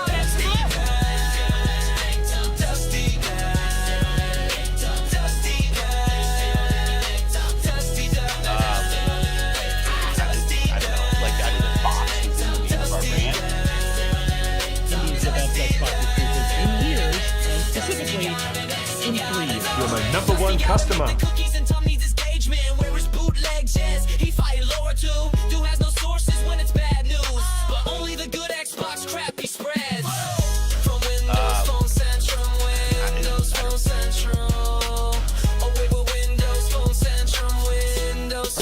I can go directly to Blackness. Hit that like right now! Xbox, no. Build that. Well. Another one. Take a break. Don't come back. My God, dude. This is what I mean. The influences, the clowns, like, dude, you stay stupid shit, you're gonna get the horns, man. Both of you. You and Mr. Cookie Monster. Dude, the party just begun. That's right. The games begin. Dude, then, oh, please. You stay, like, it's stupid shit. It's stupid. You console warriors. Indie's the best Xbox exclusive in years, and specifically in 3 years. Oh, man. And a bootleg in the streets. Like, dude, it's the same people. You count them on your finger. The bootleg, Dusty Bin, Shaggy, and then you got the B tiers. You got the podcast B tiers.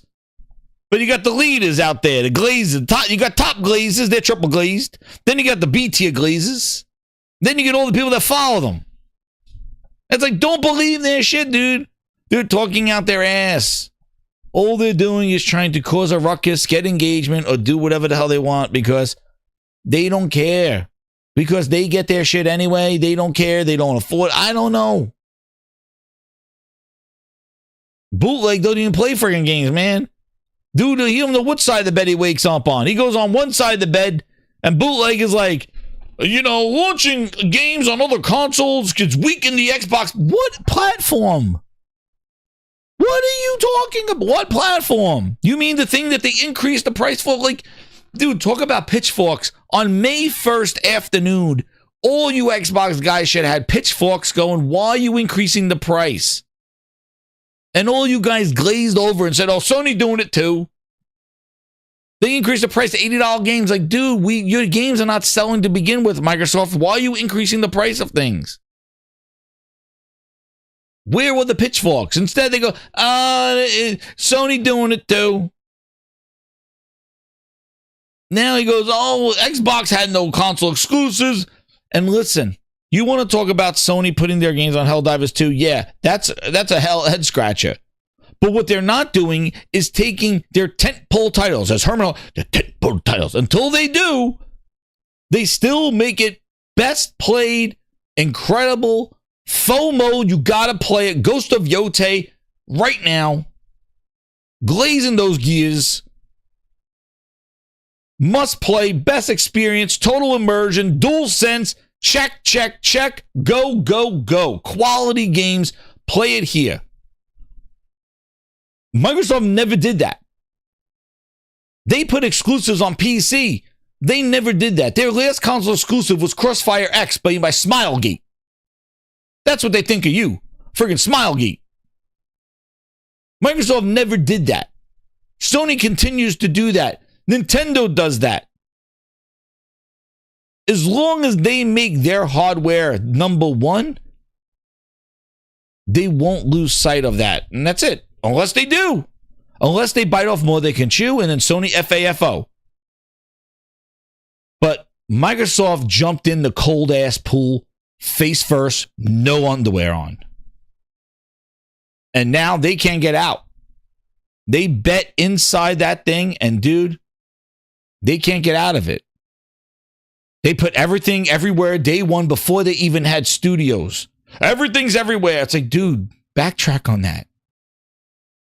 You're setting yourself up. What is your future of Xbox? Oh no, they'll still buy their games and then they could do this. Actually, people who subscribe to Game Pass buy more games. Really, Phil? Then why are we here? Another bunch of horse shit. But now Bootleg can't figure out what he's doing. That's why misery loves company. I just had to play my song for Bootleg.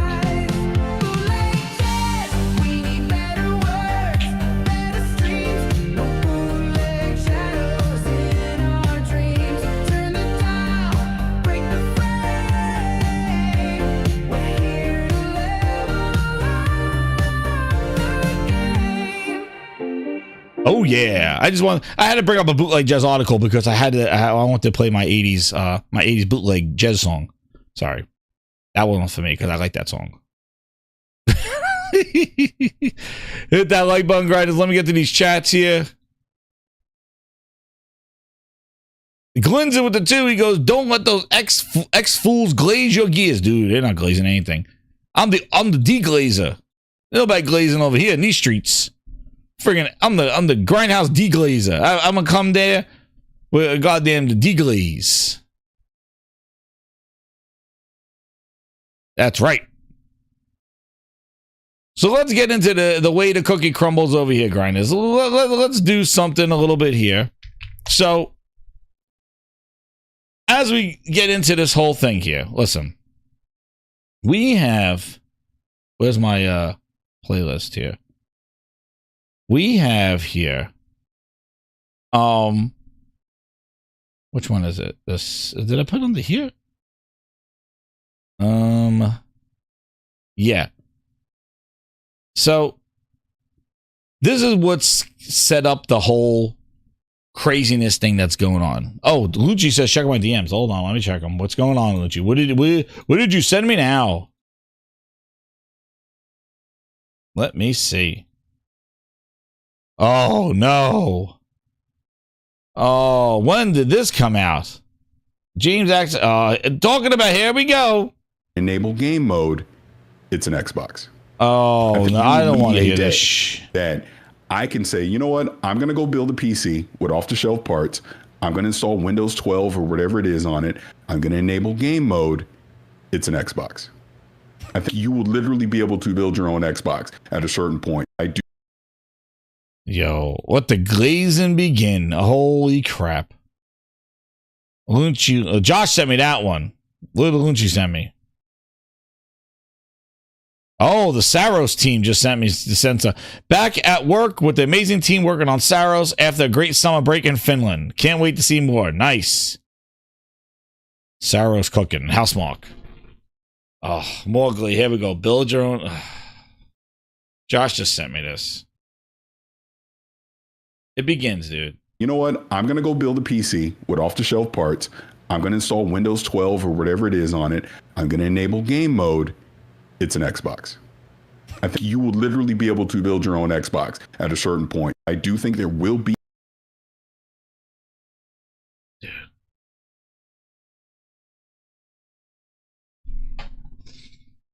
Yo, the misinformation, man, it is ridiculous.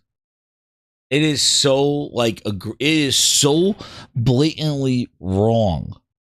The misinformation here. Game mode on a PC is not an Xbox. Holy crap, my God. And it's not like they don't have a PC and they just play on console, and like Cotis was smiling like, oh really? Tell me more. Oh, what a world. Oh my. Goo goo gagas. Oh. Like really? He sits there, you see the glaze. You know what? Oh man, I'm sorry, but like just like you see it, Josh. What do you do here?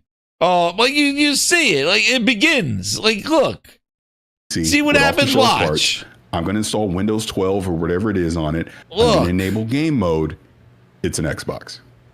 I think you will see. There it is. This is what happens. This is what happens. See this stuff. This is the part of the glaze piece. Juicy, juicy, see, juicy, there it is, the glaze. Go, go, go, go, go. He just got glazed.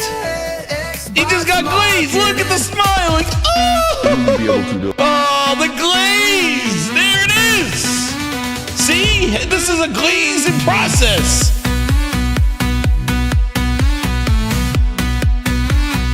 See, look at the glaze happening real time.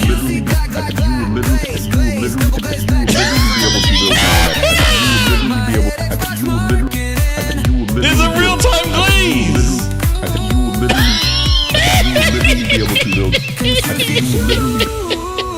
Juicy, juicy, juicy, glad, glad, glad, glaze, glaze, double glazed blackberries on top of Janky Jones. Xbox marketing.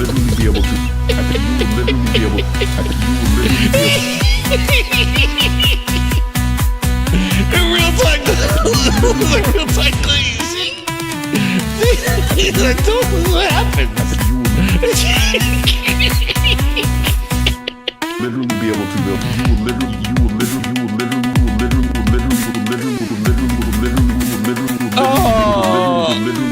Juicy, juicy, juicy, glad, glad, glaze, glaze, double glazed blackberries on top of Janky Jones pancakes. Shake my head, Xbox marketing.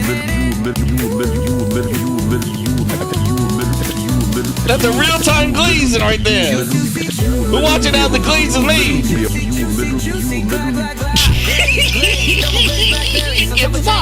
What is it?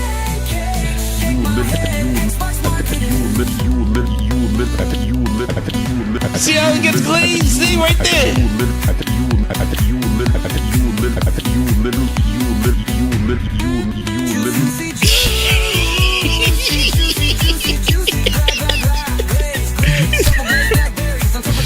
Dude, that's the real-time freaking glaze right there.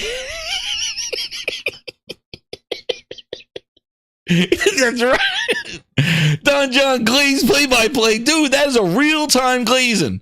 Dude, that is a real live glaze. We saw live glazing. We always catch them when it's post-glazed. Man, we've seen that's a full dude. Paris might as well put on a fucking Krispy Kreme hat on his head. Yo, Paris might be well wearing he must have wearing a goddamn party hat on. You need a Krispy Kreme hat, man. He came out with the fucking, he had the whole fucking, the glazing scoops. He had the brush. He glazed the shit out of him. Look at him. He's like, oh man, I don't want to build the PC. But he's like, I think you will literally. There it is. A real-time glazing.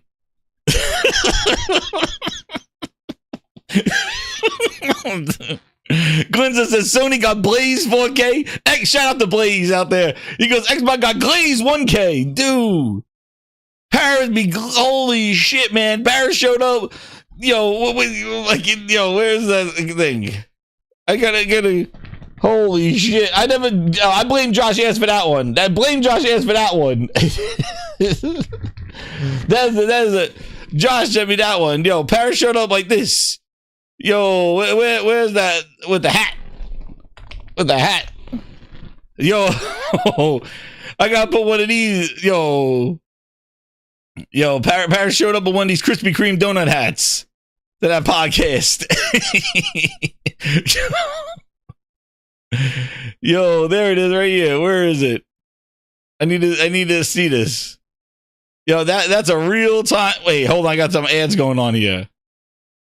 Yo, there it is. Like this. Yo, this is exactly what happened right there. Yo, Paris walked in there. There it is. Oh shit! There it is, right there. Grinded. Paris walked in there. Hey, I'm gonna get a visual here. Wait, hold on. Be able to build your own Xbox. It's an Xbox. There we go. Wait. I gotta get this. Hold on. I think there will be a day that I can say, you know what? I'm gonna go build a PC with off-the-shelf parts. I'm gonna install Windows 12 or whatever it is on it. I'm gonna enable game mode. It's an Xbox. I think you will literally be able to build your own real life Xbox glazing at a right certain there. point. I do think there will be a day that I can say, you know what? I'm going to go build a PC with off-the-shelf parts. I'm going to install Windows 12 or whatever it is on it. I'm going to enable game mode. It's an Xbox. I think you will literally be able to build your own Xbox at a certain point. I do think there will be a day. Yo, yeah. Will be a day. Holy shit, will be a day. Yo, I blame it, Josh. Like, there you go. Like, come on. Like, come on. Oh, great. He just, like, in his head, he's like, oh my God, I got 5 shows. Like, really? There will be a day that you just hit Xbox game mode. Who? Xbox game mode what? It's the audio for the clip, dude, Josh. Oh man, that was a real life. No, Josh, I've never seen a live glazing before, but man, glazing saddles, dude. I never seen a live glazing before, but man, we've seen a man be glazed in real time. That is insane. That is messy work. That happened on a podcast. Woo! It's one of those things that you hear about, but you never see it. Yo, that was a real time live glazing. Holy crap. Man, oh man. Xbox mode. Nobody wants to buy an Xbox. Who wants to play an Xbox mode? Where that box is in the name of our brand. I don't get it. Insane work. Yo, that was a freaking real life glazing. Holy shit. Behind the scenes. That was live. Dude, that was crazy. But like, nobody wants to buy an Xbox. Who wants to buy an Xbox mode? Like, Xbox mode. What does Xbox mode do? Like, what does that do? What does that do? A mode. They're not buying the whole ass console. But anyway, back to right? I know. Wait, exactly, John. Wait for the price. Wait for the price to come out. How all of a sudden, I said this before. As soon as that price comes out, all of a sudden it's not going to be an Xbox anymore. They're going to be like $1,000 for a console. The Xbox is at $1,000. Oh, no. It's a PC. It's not an Xbox. Whoa. Phil just said it's their hardware. Oh, but no, that Xbox ROG Ally, it's because you're gonna see everybody going, oh, Xbox is $1,000, and I'm like, oh no, that's a PC with an Xbox mode. Well, Phil just called it their hardware. Like, it's $1,000, right? $1,200, $1,100. Oh no, Xbox at $1,000.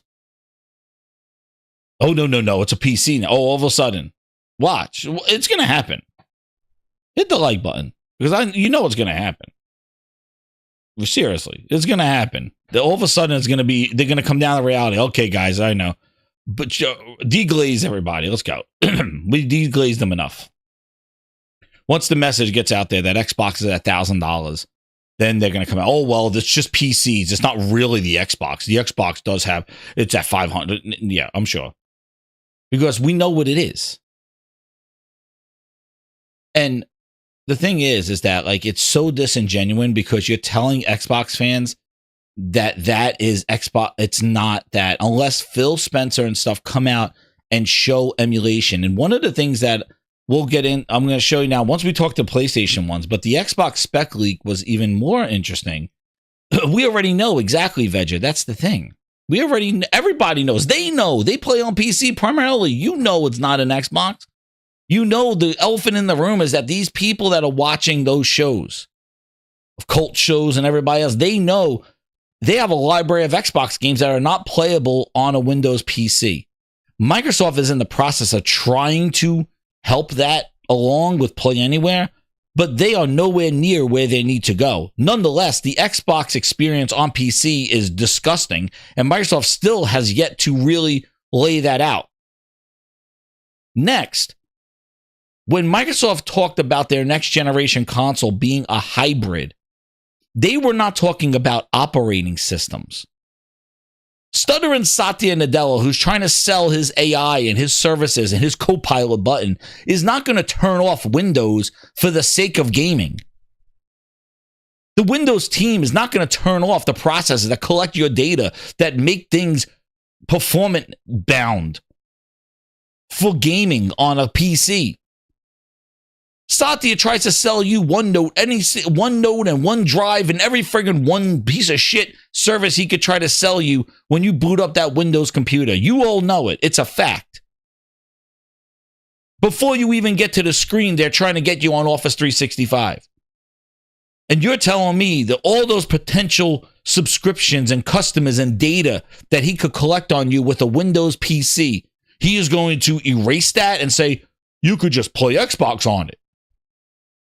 Bullshit.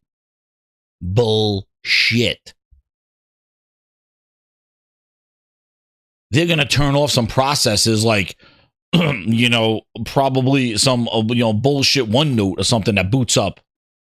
But no way are they going to give you a gimped version. Because guess what, Grinders? If they could have did that before, then Windows on ARM wouldn't exist.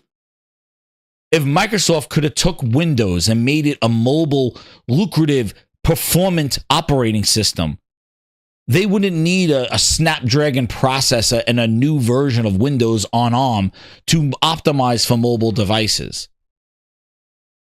And Windows on ARM is its own problem with emulation and trying to get legacy stuff working on it. This is the facts that people don't talk about. Windows on ARM is not ready. I've tried with Snapdragon. That's what they turned their Surface into. It's a Snapdragon Windows on ARM experiment. But Windows on ARM is not compatible with a lot of stuff, and you have to run emulation over it, which hurts the performance. And they're waiting for the big guys to come over. But if Windows on ARM is needed for a mobile laptop version of Windows and an optimized version, then why would they even need it if they could easily do that with Windows 12 or Windows 11 and make a slim, streamlined version just for gaming? Oh yeah, Satya is going to make Windows gimped just for gaming so that you go buy your games from Steam and he don't get any profit from it. See, that's the problem. Like, he can't celebrate sales on Steam. Oh yeah, we get a piece of that. Oh, okay, good. But you're going to convolute your whole Windows operating system so people could buy their games from somebody else's storefront? And how's that business work? And why are you going to turn off all the AI and all the process stuff that Windows does in the background? Just hit Control-Alt-Delete, Task Manager, and look at all the crap that's running in the background. Did you turn all that on? No. Just hit Task Manager on your PC. Just boot up your PC and do Control-Alt-Delete, Task Manager, and go there. And look at all the shit that boots up. Did you start it all? If you go to Windows Startup, is all those processes in there to turn off? No, they're not. They're hidden. Because they don't want you to turn those off. They're critical, quote unquote. Then you got to go buy third-party software to take away more stuff that Windows won't let you see. Come on, we all know this. This is the world of working in Windows. It sucks. It sucks for mobile gaming. It sucks for gaming. That's why Steam saves the day. And that's why you need more powerful PCs to overcome the process dragging down by Windows. Hence why SteamOS is so optimized, because it's not background heavy. And games don't have processes competing with them, so it runs better. The Legion Go is a perfect example of SteamOS on the same hardware, giving you better performance, battery life, and better performance. Same hardware, just different operating system. So tell me, if Windows was capable of doing what SteamOS does, you think they're going to fix it, Grinders? From when? From when Mr. I think showed up? To what? To October? You think they're going to fix all those legacy problems that they can never figure out? They're going to fix it, what? From January to October of this year, all fixed? And the ROG Ally X? Bullshit. Dude, that thing's a friggin' beta. Hence why limited hands-on. Now they're going to do hands-on. Dude, that thing is a test subject. That is. I would not recommend buying an Asus ROG Ally X. And I already shared on X. The new processor, the Zen 2s, are not that much better than the Zen 1s. You're getting about 4 or 5 frames more. ET Prime just did the video. I shared it out on X. So go watch it over there. But the new Zen 2s are really nothing more than just a couple more frames. And they're going to be over $1,000. About $1,000. Because the ROG Ally X right now is still at $1,000. That thing's not dropping in price with the expectation of this thing. It's going to be a ruse. Like, I'm telling you, as a tech person, as a computer person, as somebody who has all this shit and plays it all, you're taking a big gamble with a lot of money going into that ROG Ally X, thinking that it's going to do anything different than what your current handheld PCs or PCs are doing. And it's not, because whatever they're doing in that is going to come to everything else. And it'll probably be more polished with better updates on the devices that you already own. And you'll be sitting there going, I just paid $1,000 plus to beta test some Xbox app on a device with love handles and an Xbox tramp stamp on it. It's a ruse. It is a trick. That's the honest point. That's not like just hating on the device, because I have the ROG Ally X. It's great. I have the MSI Core. It's great. But it's a headache. And I showed you what it does. Like, I have them. I'd use it. Not getting on no Glaze podcast. I show you exactly what I do. It takes a while to get this shit to work. It's not all sunshine and rainbows, as Rocky said. But this thing is an experiment. And I would wait for it to come to the devices that you already own.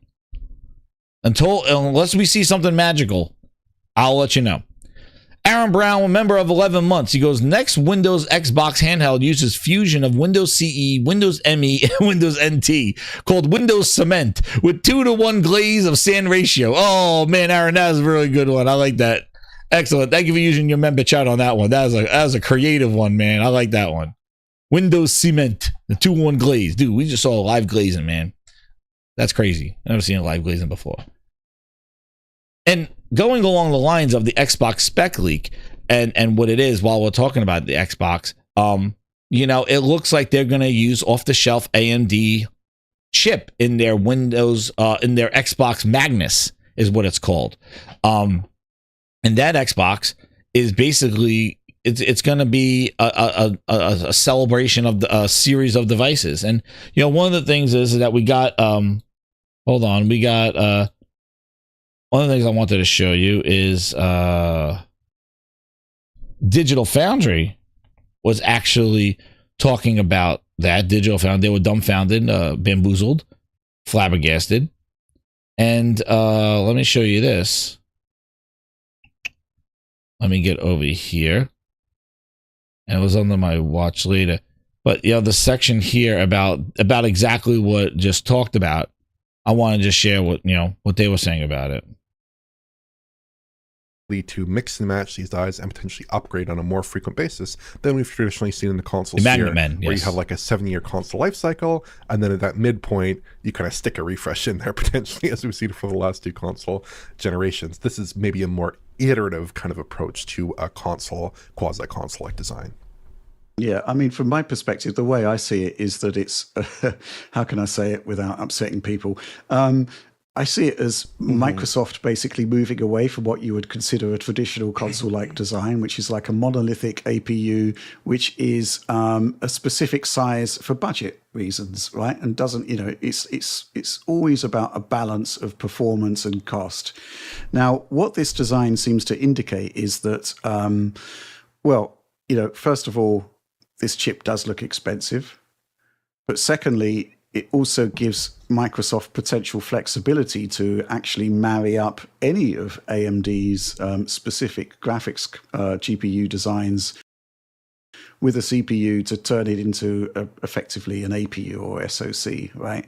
So yeah. So one of the things, Vedra says, the sad part is that most people don't understand how PC works. Yeah, exactly. They're gonna just take the whole, and that's what I mean, where we laugh at what they do and joke and glaze and all that stuff, but in all seriousness, like those are the people that should be really trying to clarify this, to give people the prop. That's where the media fails and these influencers fail, because they're going to the dollar. That's why they just repeat the marketing of the corporation rather than explaining what it actually is. And that's the disingenuity. Like, you don't just go, this is an Xbox, and just repeat the corporate line. You explain, hey guys, there are some limitations yet. It's not that yet. I don't know if it's going to get there yet. I don't know what they're going to do. But as of right now, you can't play your games. And how many people are going to buy this thing, saving up, trading in? And imagine if you trade in your Series X for this Xbox ROG Ally. You're gonna lose your whole library of games. Like, and you can't get, you gotta go buy another Xbox to get it back. Like, that is some serious shit. Like, you are telling people that this is an Xbox without explaining what it really is and what its capabilities are. And I've shown you, I had 350 games on the console. I got 32 on the PC from Play Anywhere and ones that I own. And when they say Xbox is going to be a hybrid, everybody's calling this hybrid thing of like, oh, a dual boot. Imagine a dual boot Xbox. You boot an Xbox and then basically you have to pay for Xbox Live. You play your games in there, but then you could go dual boot Windows and then you could put Steam on there and play in Windows. That is so confusing. They have different rule sets. It's like, well, one has mods, the other one don't have mods. The one you got to pay for online, the other one you don't have to pay for online. The one has a subscription, the other one doesn't have a subscription to play online. Like, what kind of world? Like, that's not what they when they said a hybrid console, they said cloud and console. And they already explained to you what the cloud portion of this is. They're expecting that your library of Xbox console games are going to come with you to PC via the cloud, via subscription. You own it, but you got to subscribe to access it. And that is some messy work. That is some sleazy shit, because that is manipulating, because you are telling people the library that they own could be played on this new Xbox, this Magnus, which basically is a PC with an Xbox stamp on it, or app. Was the same app. But in order to access those games that you have, that library, you will need to subscribe and access it via cloud or remote play, Josh. Yeah, either one. Remote play or the cloud. we complain about the one aspect of PlayStation 3 having that thing where they can't get it in native play. But your library will be locked behind the cloud. It will not come with you unless it's a Play Anywhere title. Now, granted, in the next couple of years, in a year or so, maybe they plan on keep growing that and keep adding and adding and adding that. Maybe that won't be so detrimental in a couple of years. But dude, this Play Anywhere has been around since 2017, and we've seen how backwards compatibility is. They got to do deals with people and things like that. Who knows what doesn't come along? And if they're available on the cloud, some of them will probably just available from remote play. But that is a fallacy. Well, you're saying that, and again, you got to know what you're buying. You're not buying an Xbox. You're buying a PC. And you could remote play like you could do with any PC. So there's nothing Xbox about that thing, except its branding. But that doesn't mean it plays Xbox games. And we're going to watch Microsoft do cartwheels and yet again, messaging, not their strongest point ever, and confusing the whatever 29 million are left. And maybe they just hope that dwindles down to 10, to 5, and we only piss off like 5 million people, 10 million people. But you're seeing it right here in the leaks that the Xbox console really is just PC. Like it is going to be expensive. And that's one thing that he says here is that their Xbox, the way it's going there, you look at Sony's leak with what they're doing is more cost conscious. It's more of a console strategy of trying to optimize performance with price and keeping it in a console relevant price. Where Xbox is just like, yeah, our Xbox has, the next gen APU or GPU for AMD. So that's the part that intrigues me more about this. Whether the cores and the techs and all, I really like, again, we've done this before. We've been through this whole hardware shit. It's about the software. And if Sony is making customized software day one to be optimized on their hardware, then there's value in the hardware that they're building. Microsoft is not doing that. They have not done that. Hence why the Series X and Booster miss trees, miss bushes. Because Xbox never maximized the potential of their consoles. They never built hardware specifically for it. Even if they made it the best optimized version. Like I said this before, that the Series X should have been like a PC in a box. It should have been the best value of like, hey, that PC that gives me that incredible experience, the Xbox console for $500 at the time, the Series X is basically like a super PC in a box, and it gives me that performance of a PC in a more palatable price point console. That should have been the vision of the Series X. Give people that PC performance in a console form. But because they put Booster out there with the Series S, the X and the S, and everything had to be everywhere day one, none of it was ever optimized for the console. But in a perfect world, the Xbox should have been the premier console to develop for the people that pay the most, spend the most, have the subscriptions, get them with the best experience, and then put it on PC. Or if you could do both, do that. But Microsoft spread too thin. The games didn't even feature well and run well on PC, never took advantage of the console, and the hardware became irrelevant, and now they're not even at 29, 30 million. And it's you could see why it's losing every single quarter. But as long as the PlayStation builds a customized strategy with Mark Cerny putting the architecture, and they're building these games to run the best and look incredible. Like you look at Horizon, you look at how that game looks and how that game runs on a console that was $400. That's the magic of customized hardware with specific software. Apple knows that. That's how Apple runs their business. They're not going bonkers they're using mobile chips for their Apple computer and still outperform PCs. If Steam OS and Windows OS and trying to do this gaming thing, you don't have to look any much further than what Mac OS does to Windows OS. They're using M4 chips and mobile APU chips, mobile chips, ARM processors to make their laptops the thinnest they can be. They have iPads and laptops and iPhones all work together on the same mobile processor, and they get the best performance of power of all those high intensity Final Cut Pro and all this stuff and all the metrics, and you look at all the benchmarks, and Apple just runs circles around Windows when you got jacked up GPUs and everything like that, and all these processors and all this RAM, and you look at Apple and it's running off of fumes and it's giving you all that performance. That's what happens when you have hardware and software optimized together. They make their own hardware, their own processors, their own laptops, and their own operating system. And that's what Sony's doing. They make their own hardware, they make their own operating system, and they make their own games to support all that. The trifecta, the trinity of quality. And that's what they're doing. And as long as they continue to do that, and that's what it sounds like the PS6 is going to be, same simple strategy. You know?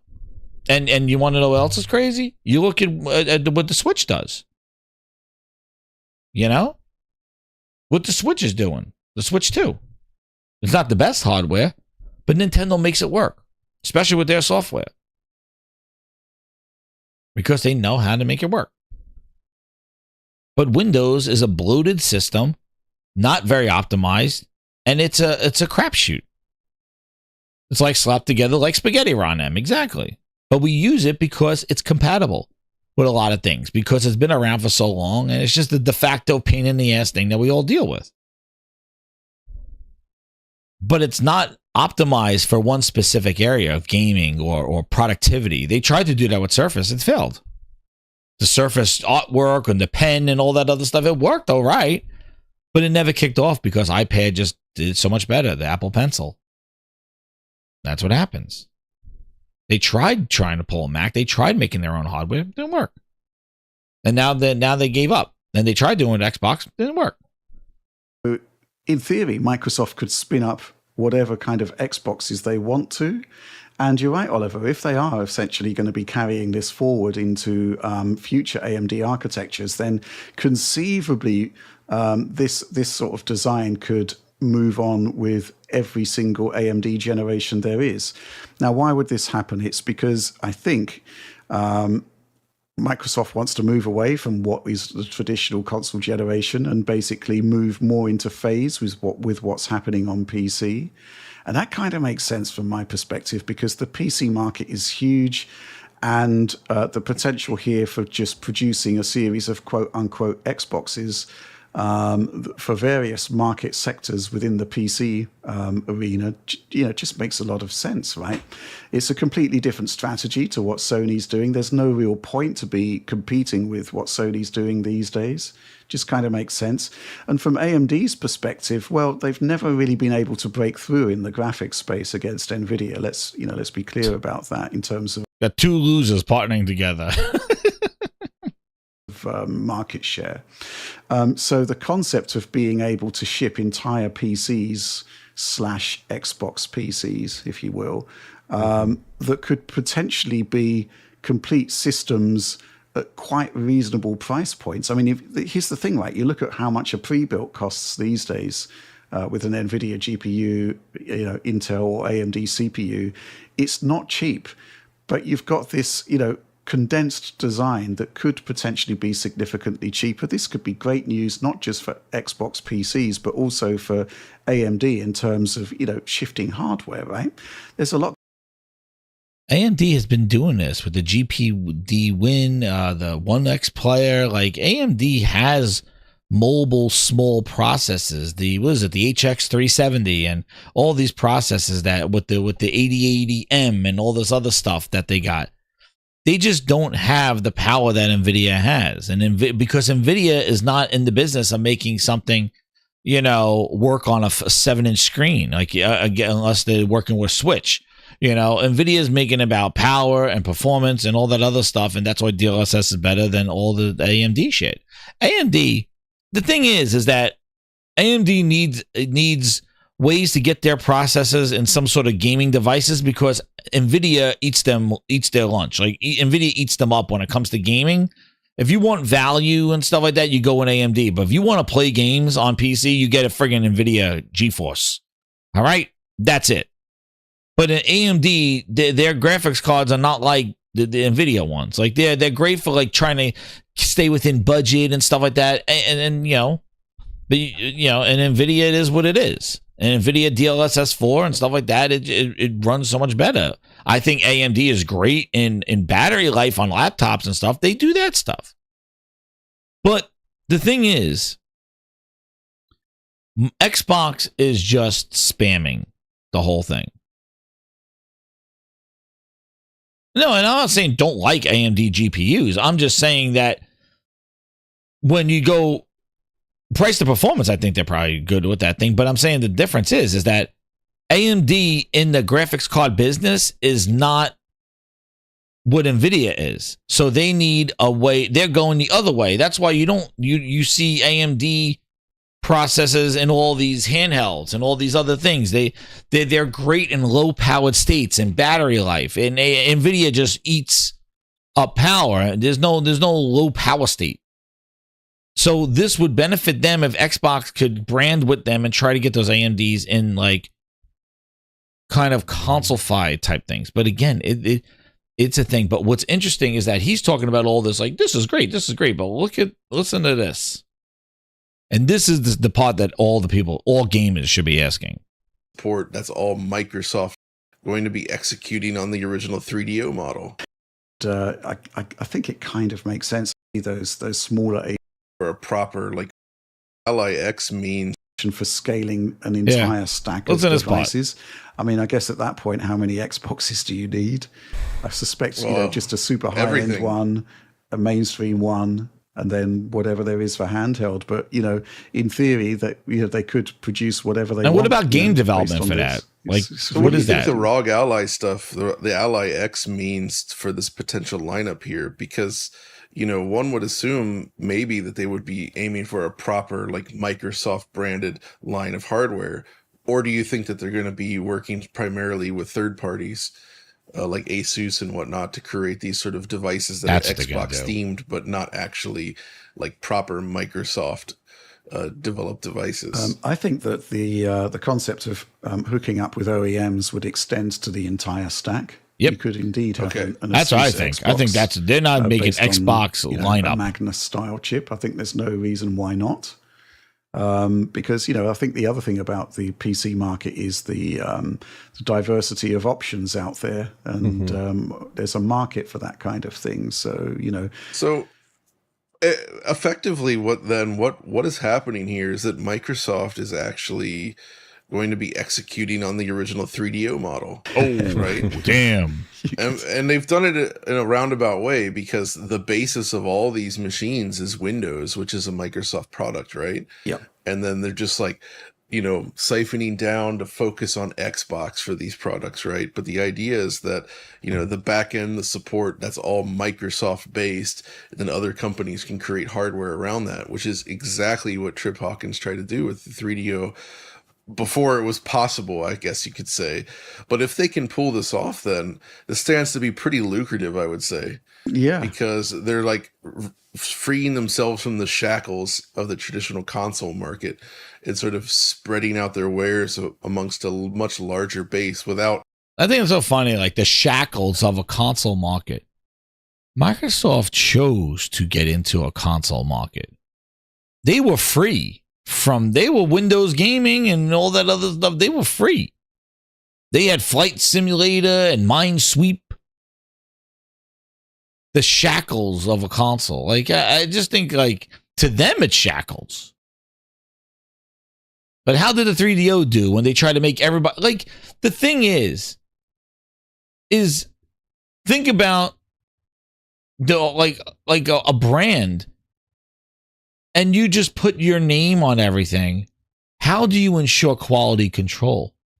You put your Xbox name on an Acer that's crashing. You talk about Red Ring of Death Xboxes. Dude, you're going to put your name on all these OEMs and hope that they are not just look at Windows. Windows gets a bad rap a lot of times because it is on like shitty ass hardware. because people just take Windows and just throw it on something. It's like, oh yeah, well, the RAM is not compatible with this and Windows sucks. And it's like, they're going to do the same thing with Xbox. You're going to just slap it on other people's hardware and just be like, well, hope it runs. Good luck. Well, I got a 1080 GPU with this game. My game's not running on this Xbox. Oh, well, that's Ace's problem. That's not our problem, but your Xbox. Well, that's not our problem. That's the hardware that you're playing on's problem. All we could help you is with the transaction. You bought it from our store, we can refund it to you. But the experience of the game is not guaranteed by Xbox. Just think about that. Like, think about that's their future. They're calling everything an Xbox, but the game's performance is going to be so varied, and they're not the ones responsible for quality control, for license, for certification, for any kind of like crazy they're not responsible for any of that stuff. But Xbox will be mocked on there. Hell, you could put third-party games in the Xbox store. You could put all those horrible pornographic games in there. You could put all those games and running them from an Xbox dashboard. Your branding is shit. Your branding could be anything. You could put emulators and mock games and bootleg games and all these X-rated games and stuff all running from an Xbox dashboard, Xbox interface with your branding all over the page of an Xbox. Going, look what I just ran on my Xbox. Because it's open. It's a PC open area. What is your branding then? How do you promote your brand? How do you do anything when it is a free everybody's game? There's no quality control. It's like everybody just taking bootleg Mickey Mouse all over the place. Like it's a risk. It's horrible, but they're gonna do it. Let them do it. I want to know how they ensure quality control because they don't even ensure it on their own console. So how does that work with all these vendors using Xbox branding in their devices? You're going to probably get a whole bunch of China projects from hardware from China, putting an Xbox stickers on things. Oh, well, I'm selling an Xbox, bootleg Xboxes. Goddamn, we thought we thought the Ouya was bad. Wait till you see this. Wait till you see this. They're gonna put Xbox. Oh, this is an Xbox. They're gonna be selling Xbox. You're gonna open it up. It's gonna be a bunch of parts. I don't know. The fact that they're willing to give out their branding, unless they come out with Xbox licensed, like you know how. Like remember, if you remember, Nintendo had to rein this in because look what happened to Atari. Hell, that's why we got ET and the Nintendo seal of quality. Because it was an open market. If you remember how Atari got screwed, they put bootleg Puck-Man on there. And it was Pac-Man, but it wasn't really Pac-Man. It was bootleg Pac-Man. If you remember that Atari story. People wanted Pac-Man in the arcade, and somebody came up with some Pac-Man he was eating dashes. It was bootleg Pac-Man on Atari. And Atari got smothered with games, but they were trash games because they were all bootleg versions of what people wanted, but they were able to use the names on them. And Atari got in deep shit. Now Nintendo came along and put the Nintendo seal of quality going, we are going to verify the games that are coming to our platform because the customer who buys our platform is going to be presented with games that we approve of quality for our system. We're not going to have any Tom, Dick, and Jane make a game, call it Pac-Man, and put it on our Nintendo, and people be duped. The customer will be faked out because they'll say it's Pac-Man for the kids, and you're getting bootleg Pac-Man. So Nintendo is going to verify what gets a Nintendo seal of quality means we approved it for. It's of the quality standards of our hardware, of our platform. So what happens? That was the video game crash. Exactly. That's exactly what happened. That kind of stuff, what happened to Atari caused the video game crash because it just became minutia. It became diarrhea. Not quality games or anything like that. The quality went down and it was about quantity, throw it out the door. And Nintendo came around and fixed all that with their quality approval. And now Xbox, they're going to put their logo on stuff. Is there going to be Xbox, just like you get Xbox licensed hardware, like Xbox licensed accessories? Like, are they licensing this? Are they partnering this? Are they going to, how egregious are they going to make this? We don't know. But then comes the other part of the whole thing is kind of unifying development. What about any final thoughts, John? No, I mean, I think we've kind of covered the gamut here, and it's more just like a wait and see at this point. Yes. I like these rumors. I think big push for Microsoft. A5. What you just said. Xbox One, I think, is kind of like, it's like this part. Ally X, and especially the entry level Ally. Yeah, I mean, tricky. I think. Thinking of that, Rich, what do you think all of this looks like for the Xbox One line of devices, right? Which is a through line through the Xbox Series consoles. Do you think this is just like the end of that line, or that it'll sort of slowly trickle off and development support dries up and then it's just gone? Like, what does this look like to you? Yeah, I think that's basically it. What you just said. Xbox One, I think, is kind of like pushing up the daisies at this point. The series consoles, though. There's probably going to be something, if I had to just hazard a guess, when you look at what the GDK did in kind of unifying development for PC, Xbox One and Xbox Series devices, it'll probably work in a similar way to that. So based on their strategies with Xbox Series then, regarding backwards compatibility, I suppose this would mean that we should be getting, hopefully, 360, original Xbox, etc., and potentially, I don't know, Xbox One compatibility. What do you think? Because backwards compatibility has been very important to them, right? Well, what do you think, Oliver? Because I reckon it's the case that all of this next generation stuff. I mean, Microsoft's committed to backwards compatibility, exactly, with AMD at the hardware level there. So it should just be a thing, right? Nope. I think the only one that's a bit of a question mark is still the Ally and the Ally X.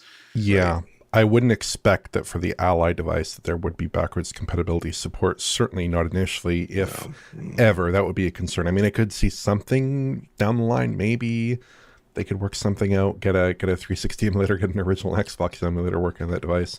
I don't think you'd see anything from the cloud Xbox One generation device. Streaming. Certainly nothing from the Series generation device that obviously well outstrips the capability of the Xbox Ally, unfortunately. But yeah, I would expect that we're going to see emulation throughout the stack, in part because I think Sarah Bond, when she came out and announced the next generation Xbox collaboration with AMD, she said that backwards compatibility would be a part of that vision. So I would expect that. Yeah, cloud. I'm telling you, unless they come out with some emulator, because they already said that the emulator, the CMU, XCMU, whoever that does the Canary. I think it was Canary who does it. Like they're not doing any kind of emulator with it. But there you go. You think some maybe years down the line emulation, but I doubt it. Unless they're really, really going to do it. But again, even this emulation, they still got to work with the publishers and stuff, just like with backwards compatibility, to honor people's purchases on a different device. They got to do it with cloud. They got to do the same thing with cloud. They can't just put everything in the cloud. They got to make sure that the publisher is willing to say, okay, well, my copy could be playable on the cloud. You're basically giving a game away for free. And how many publishers say, hey, I'd rather them just buy my game. What do you mean? Why am I going to give them their honor their purchase and have them just play my game wherever it is where I could sell them another game and make a buck? That's all negotiating. That's why it's not as easy as just kind of it works. Make an emulator and they go play all their games. This is a whole long, drawn out road. You can't, help me remember. Who was it, Michael? It was it was Activision. Activision went after Nvidia when Nvidia was granting access to their Activision games, and they pulled Call of Duty from it on Nvidia GeForce Now. Activision was going to sue Nvidia because they told them to pull their games from there because Nvidia was just granting access to Activision games on G Cloud, and Activision was like, no.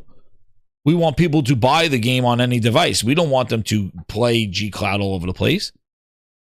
Yeah. So the cloud is a whole other factoring negotiation. So cloud, backwards compatibility, all this requires legal shit and time. And it's going to be a trickling effect. That's why, 2 years from now, a year from now, maybe. But who the hell knows? Maybe a little bit more than what it is now. El Nino, remember, 23 months. Thank you. Says Battlefield 6 beta this weekend. That's right, baby. We're going to be cooking. That's right. I'm going to be playing that. If Microsoft got sued for this, the Grindhouse will be on fire. Yeah, that's right, man. Well, speaking of on fire, let's talk about this PlayStation 6 one. So now, this came out from Moore's Law is Dead, who's been pretty good with the Pro stuff. But again, a lot of the things that he mentioned, the basically the names of these handhelds are Canis is the PlayStation handheld, and the name for PlayStation 6 is Orion. So these are the project names of these devices. So just to kind of go through, this video is really interesting talking about these things. But he says that, basically, let's get to where it is. To stick with what their initial idea. Basically, he says this was as a proposal to, from AMD to Sony a couple years ago. And from what his knowledge is, not much has changed or something along the lines of it. So first, PlayStation Orion, the home console of the PlayStation 6. Basically using Navi-X desktop, backwards compatibility with PS5 and PS4 generations. No mention of the PS3.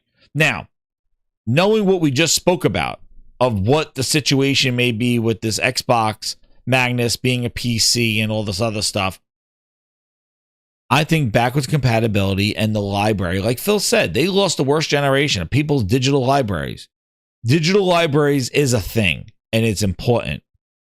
And if Microsoft does not have an answer, if they are really going all in on Windows on Xbox on PC, if they changed it. When you look at Gamescom now, it's not Xbox PC anymore. It's Xbox on PC. So, yet again, more Microsoft flubub. It's called Xbox on PC now. It's not Xbox PC. That lasted for about a month. Good job, Microsoft, on messaging. And I don't know if any of this will be true. Because it's 2 years away, whatever it is.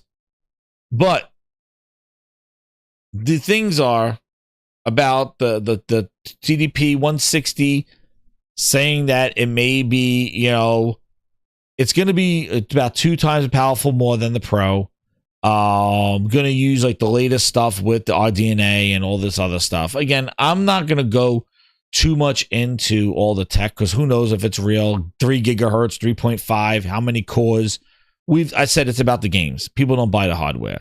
It's going to be more powerful than the PS5 Pro. A couple of the things that I took out for it is that the planning, manufacturing of mid 27, fall 27, early 28. Is 2 years too far? 2.5 years? I think it leans more to 2028. I think we probably maybe get a project name sometime in 27. I think the next thing that we're going to talk about, the handheld, comes out before this. And then we get this the next year. Like 6 months later, we get this. That's my thing. I think the handheld is going to be the first. I don't think both of these are going to release at the same time. I think one will come out before the other. And I think the handheld might come out before this. On this. And basically, it is what it is with the Orion. And it's more powerful and than the PS5 Pro. It's going to give you, and I think we're at a point with hardware that I think we're at the, diminishing returns. Because I think the returns are going to come back. And exactly, Drep. Like, the thing is, it's not interesting. Like, they're not these powerhouses. And it looks like that they are going on cost constraints and keeping it lower power than the PS5. Like, they're trying to... Because I don't think brute force power is going to matter in software development. I think It's going to be the tools, the AI stuff, and all frame gen shit. It's going to be all this computer manipulation and AI stuff in the background. How smart is your computer? Like, it's going to work smarter, not harder. And I think that's where we're seeing what this generation is going to be. I think we're already seeing it. Like, the specs of the Pro are not like, oh my God, this is the most powerful teraflops and all. No, but it does enough and has AI capabilities that make the same games look sharper and play and perform better. And I think the future of gaming, some of the questions somebody did, I think the future of gaming is going to rely more on the actual art and story and visuals of what they could produce with lighting and things like that, than more so a brute power of just getting a game to run. I think it's going to try to bring back I think now that we kind of hit this kind of power threshold of like, sort of like, hey, you could put like thousands, and you could even see it in the graphics cards. The graphics cards give you foreshadow of what the future is going to be for console, because they're usually a year or so or right near it. These 5080s, these 50 over the 4000 series, you look again, you're not seeing like 820, 20 power and 25 power. Like, you're not seeing these crazy numbers go up. The numbers are around like 12 gigabytes of video RAM, 16 gigabytes of video RAM, just a little bit. You're not seeing somebody go, oh, we're going 25 gigabytes of video RAM, 30 gigabytes of video RAM. They're not doing that. All it is, it's like, hey, we got 17 gigabytes of video RAM, but guess what?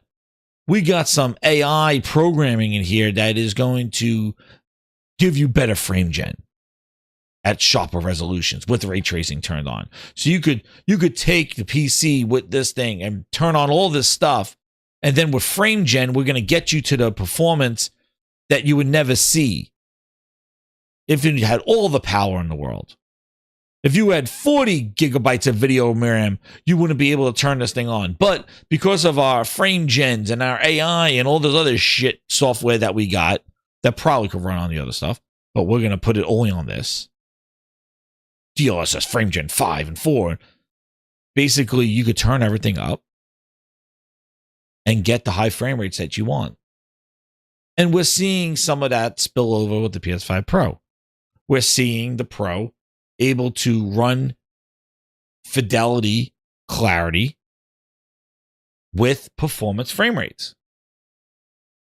So when you turn on performance mode, it doesn't look like a blurry mess to get 60 frames. Instead, it keeps the quality, clarity of fidelity, but gives you the higher frame rate.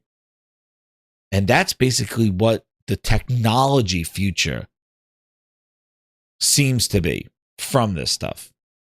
It seems to be just like, hey, better AI, more compute units to do that AI, to get better performance in games with everything turned on. It's this AI scaling, basically.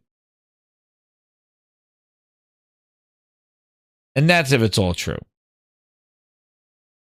But this is the main thing. I think this is more intriguing. Documents. Okay. Canis, the PlayStation 6 handheld. Now, the thing that I thought that got me excited about this, if it is true, is the first line that's in the white text. Canis includes a micro SD card slot, an M.2 SSD, haptic vibration, dual mics, and a touchscreen. Dude, M.2 SSD slot in a PlayStation handheld. Yes, yes, and more yes. And a micro SD slot. But that is what I'm talking about.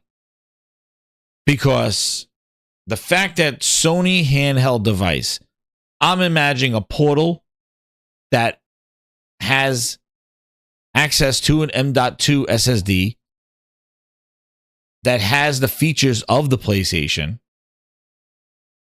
5 or 6 and could play your PlayStation games natively with expansion micro S2.2 slot, I'm in. That's it. Let me take my PlayStation library natively on a device built by Sony, which already there's benefits to that. You already see how well the portal functions.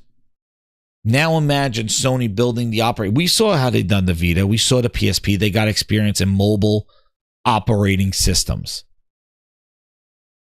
Yes, and the other one, USB-C out to plug it into your TV. Yes, yes, and more yes.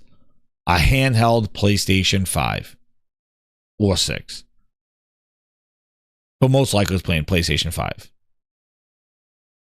With backwards compatibility to the PS4, you're going to have your cloud access, but you'll be able to play your games library natively with an M.2 slot. No proprietary hardware, memory cards.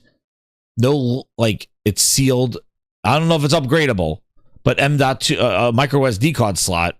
Dude, now we're cooking. So there's some upgradability apparently to this, and the fact that you could plug it in. I thought that would have been cool for the portal, plug it into your TV, but you can have the cloud.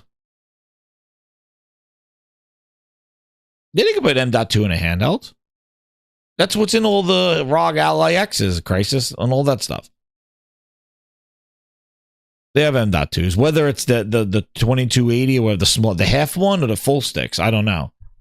But they could put an M.2 SSD. Yeah, that's what's in that's what's in the Steam Deck and all that stuff.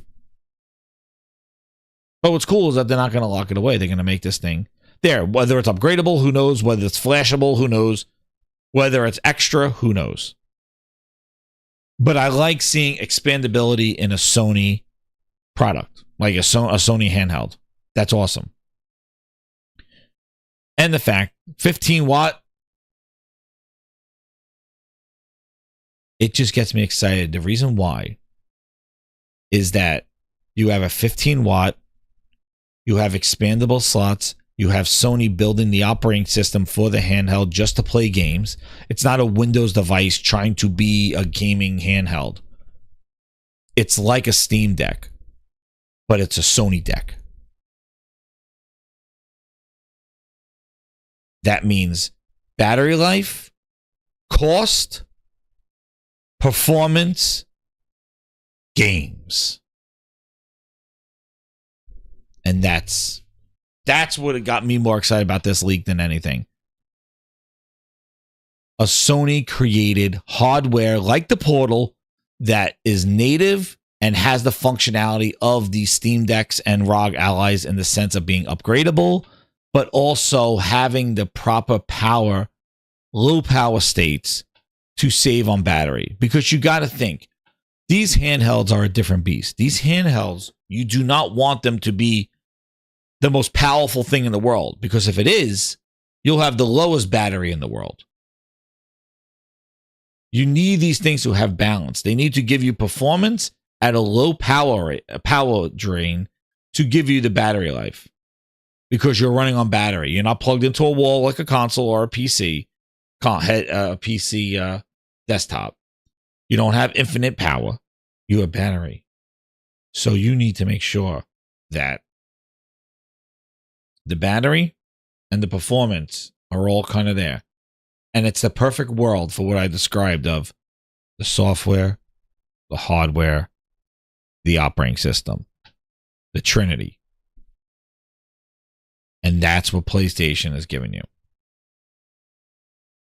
But again, Crisis, it depends. It depends. 15 watt is kind of low. Actually, some of the stuff they run on the MSI core is like 17 watt and runs pretty well. Some games you got to push higher. But yet again, we're not dealing with PC games that are scalable and need all the things to. You're going to deal with Sony games that are certified, that are optimized for their store. So maybe some games won't be compatible with it. We don't know. Maybe some games will require too much power. But they're already doing the low power mode, Ron. Exactly. So some may do that. We don't know.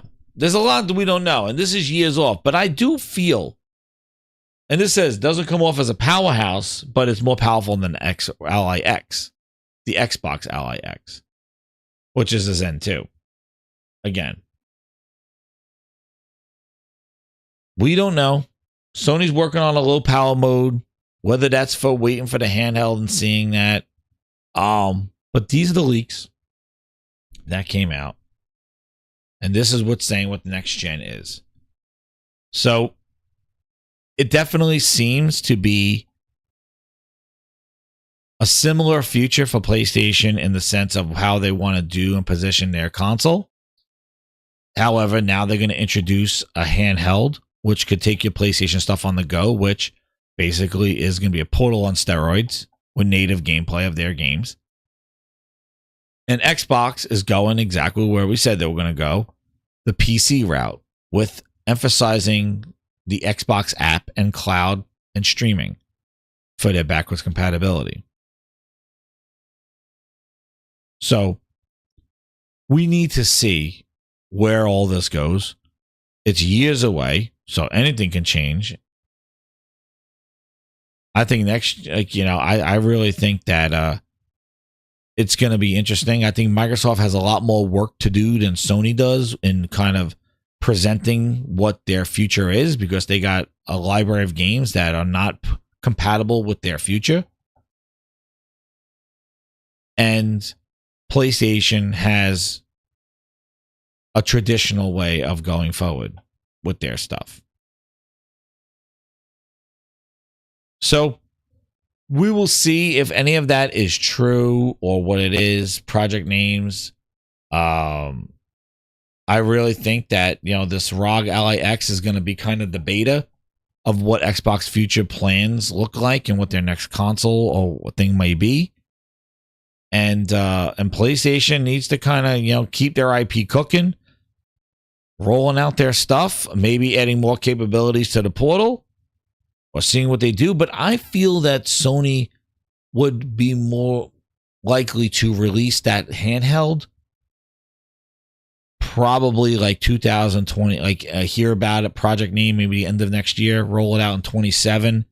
And then maybe at the end of 27 or the beginning of 28, roll out the PS6. That's what I think. I think that, I think the handheld comes first. Because I think it will be a cool update to the Portal, the way the Portal is. And the other thing, too, is the price. Again, it seems like price is going to be very important going into the generation for PlayStation.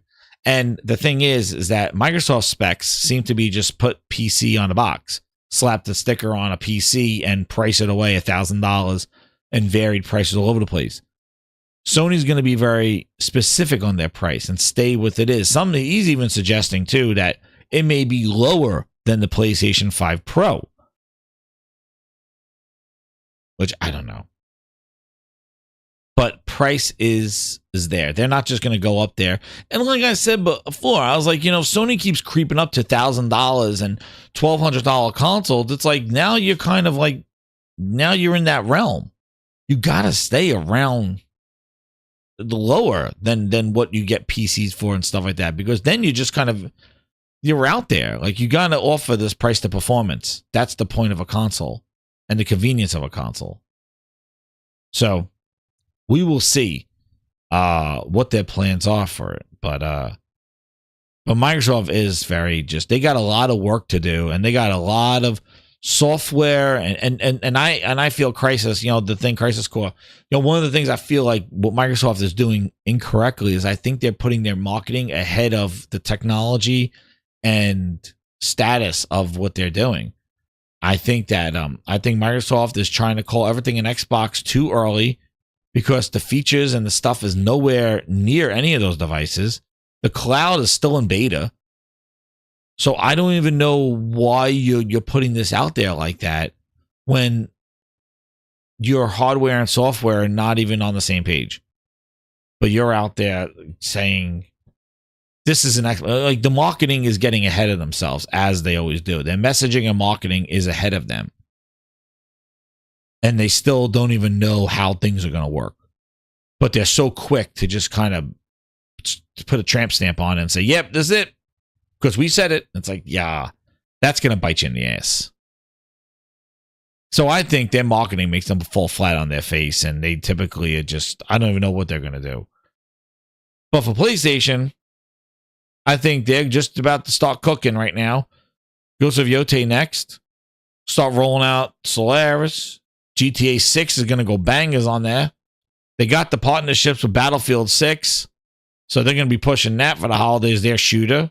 Even though Call of Duty will be there too. Best of everything. And they just keep rolling out their IP and making PlayStation the best place to play. And then give everybody the sloppy seconds later on while they give you new stuff. And as long as that new stuff don't dry out, they'll still be cooking into the next generation. Did I say Solaris again all on TV? Oh my goodness. I don't know why I keep calling it Solaris. It's Saros. My goodness. Thank you. I don't know why I call it Solaris. I don't know why. Maybe because there's a sun in there and I was thinking solar. I don't know, clue. It's Solus. Saros. Oh my goodness. Saros. And that's another point. Good too. Josh, Marvel Token Beta coming first to PlayStation in September.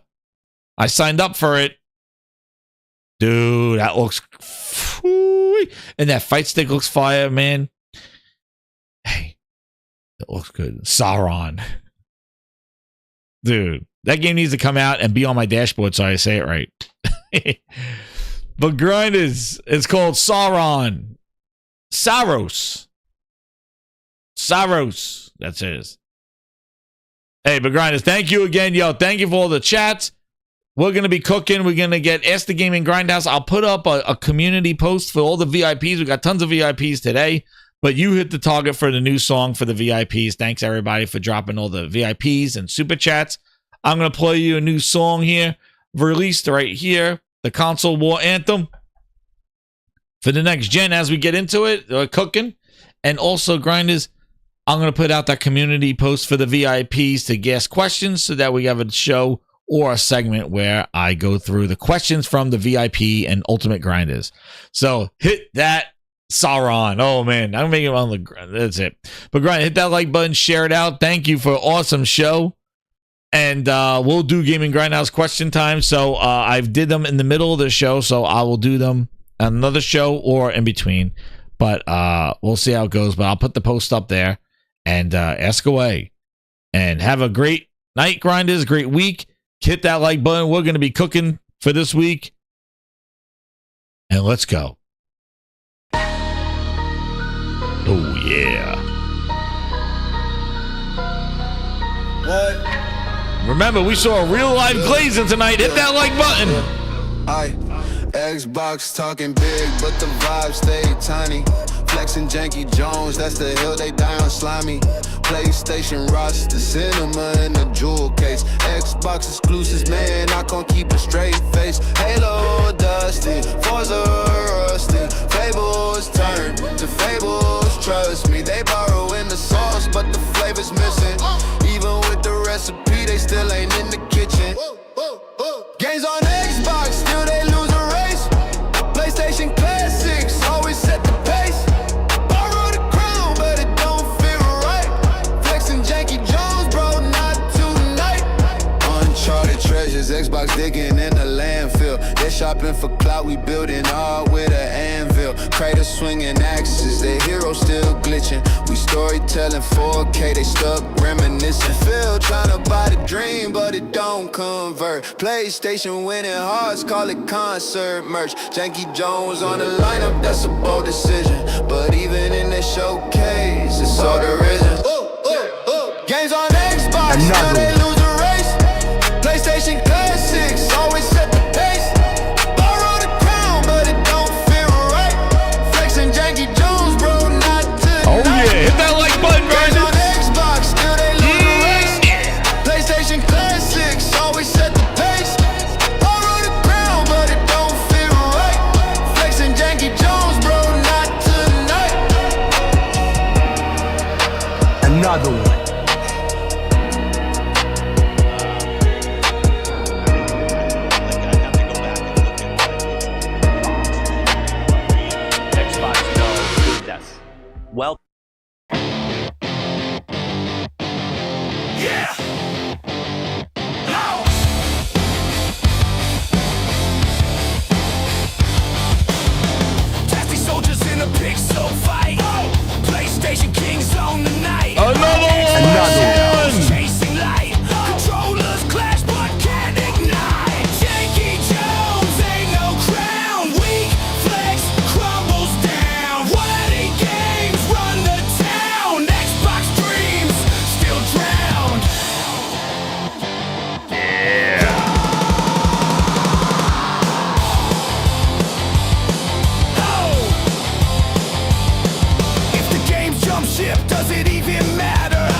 incoming.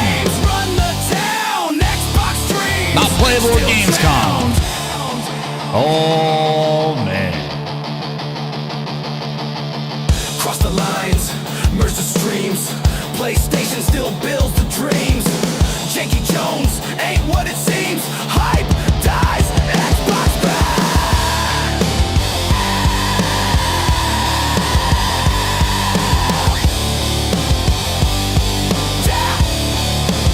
Xbox crash.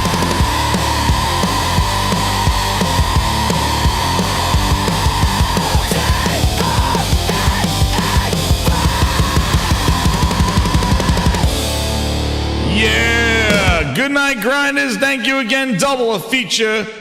Good night.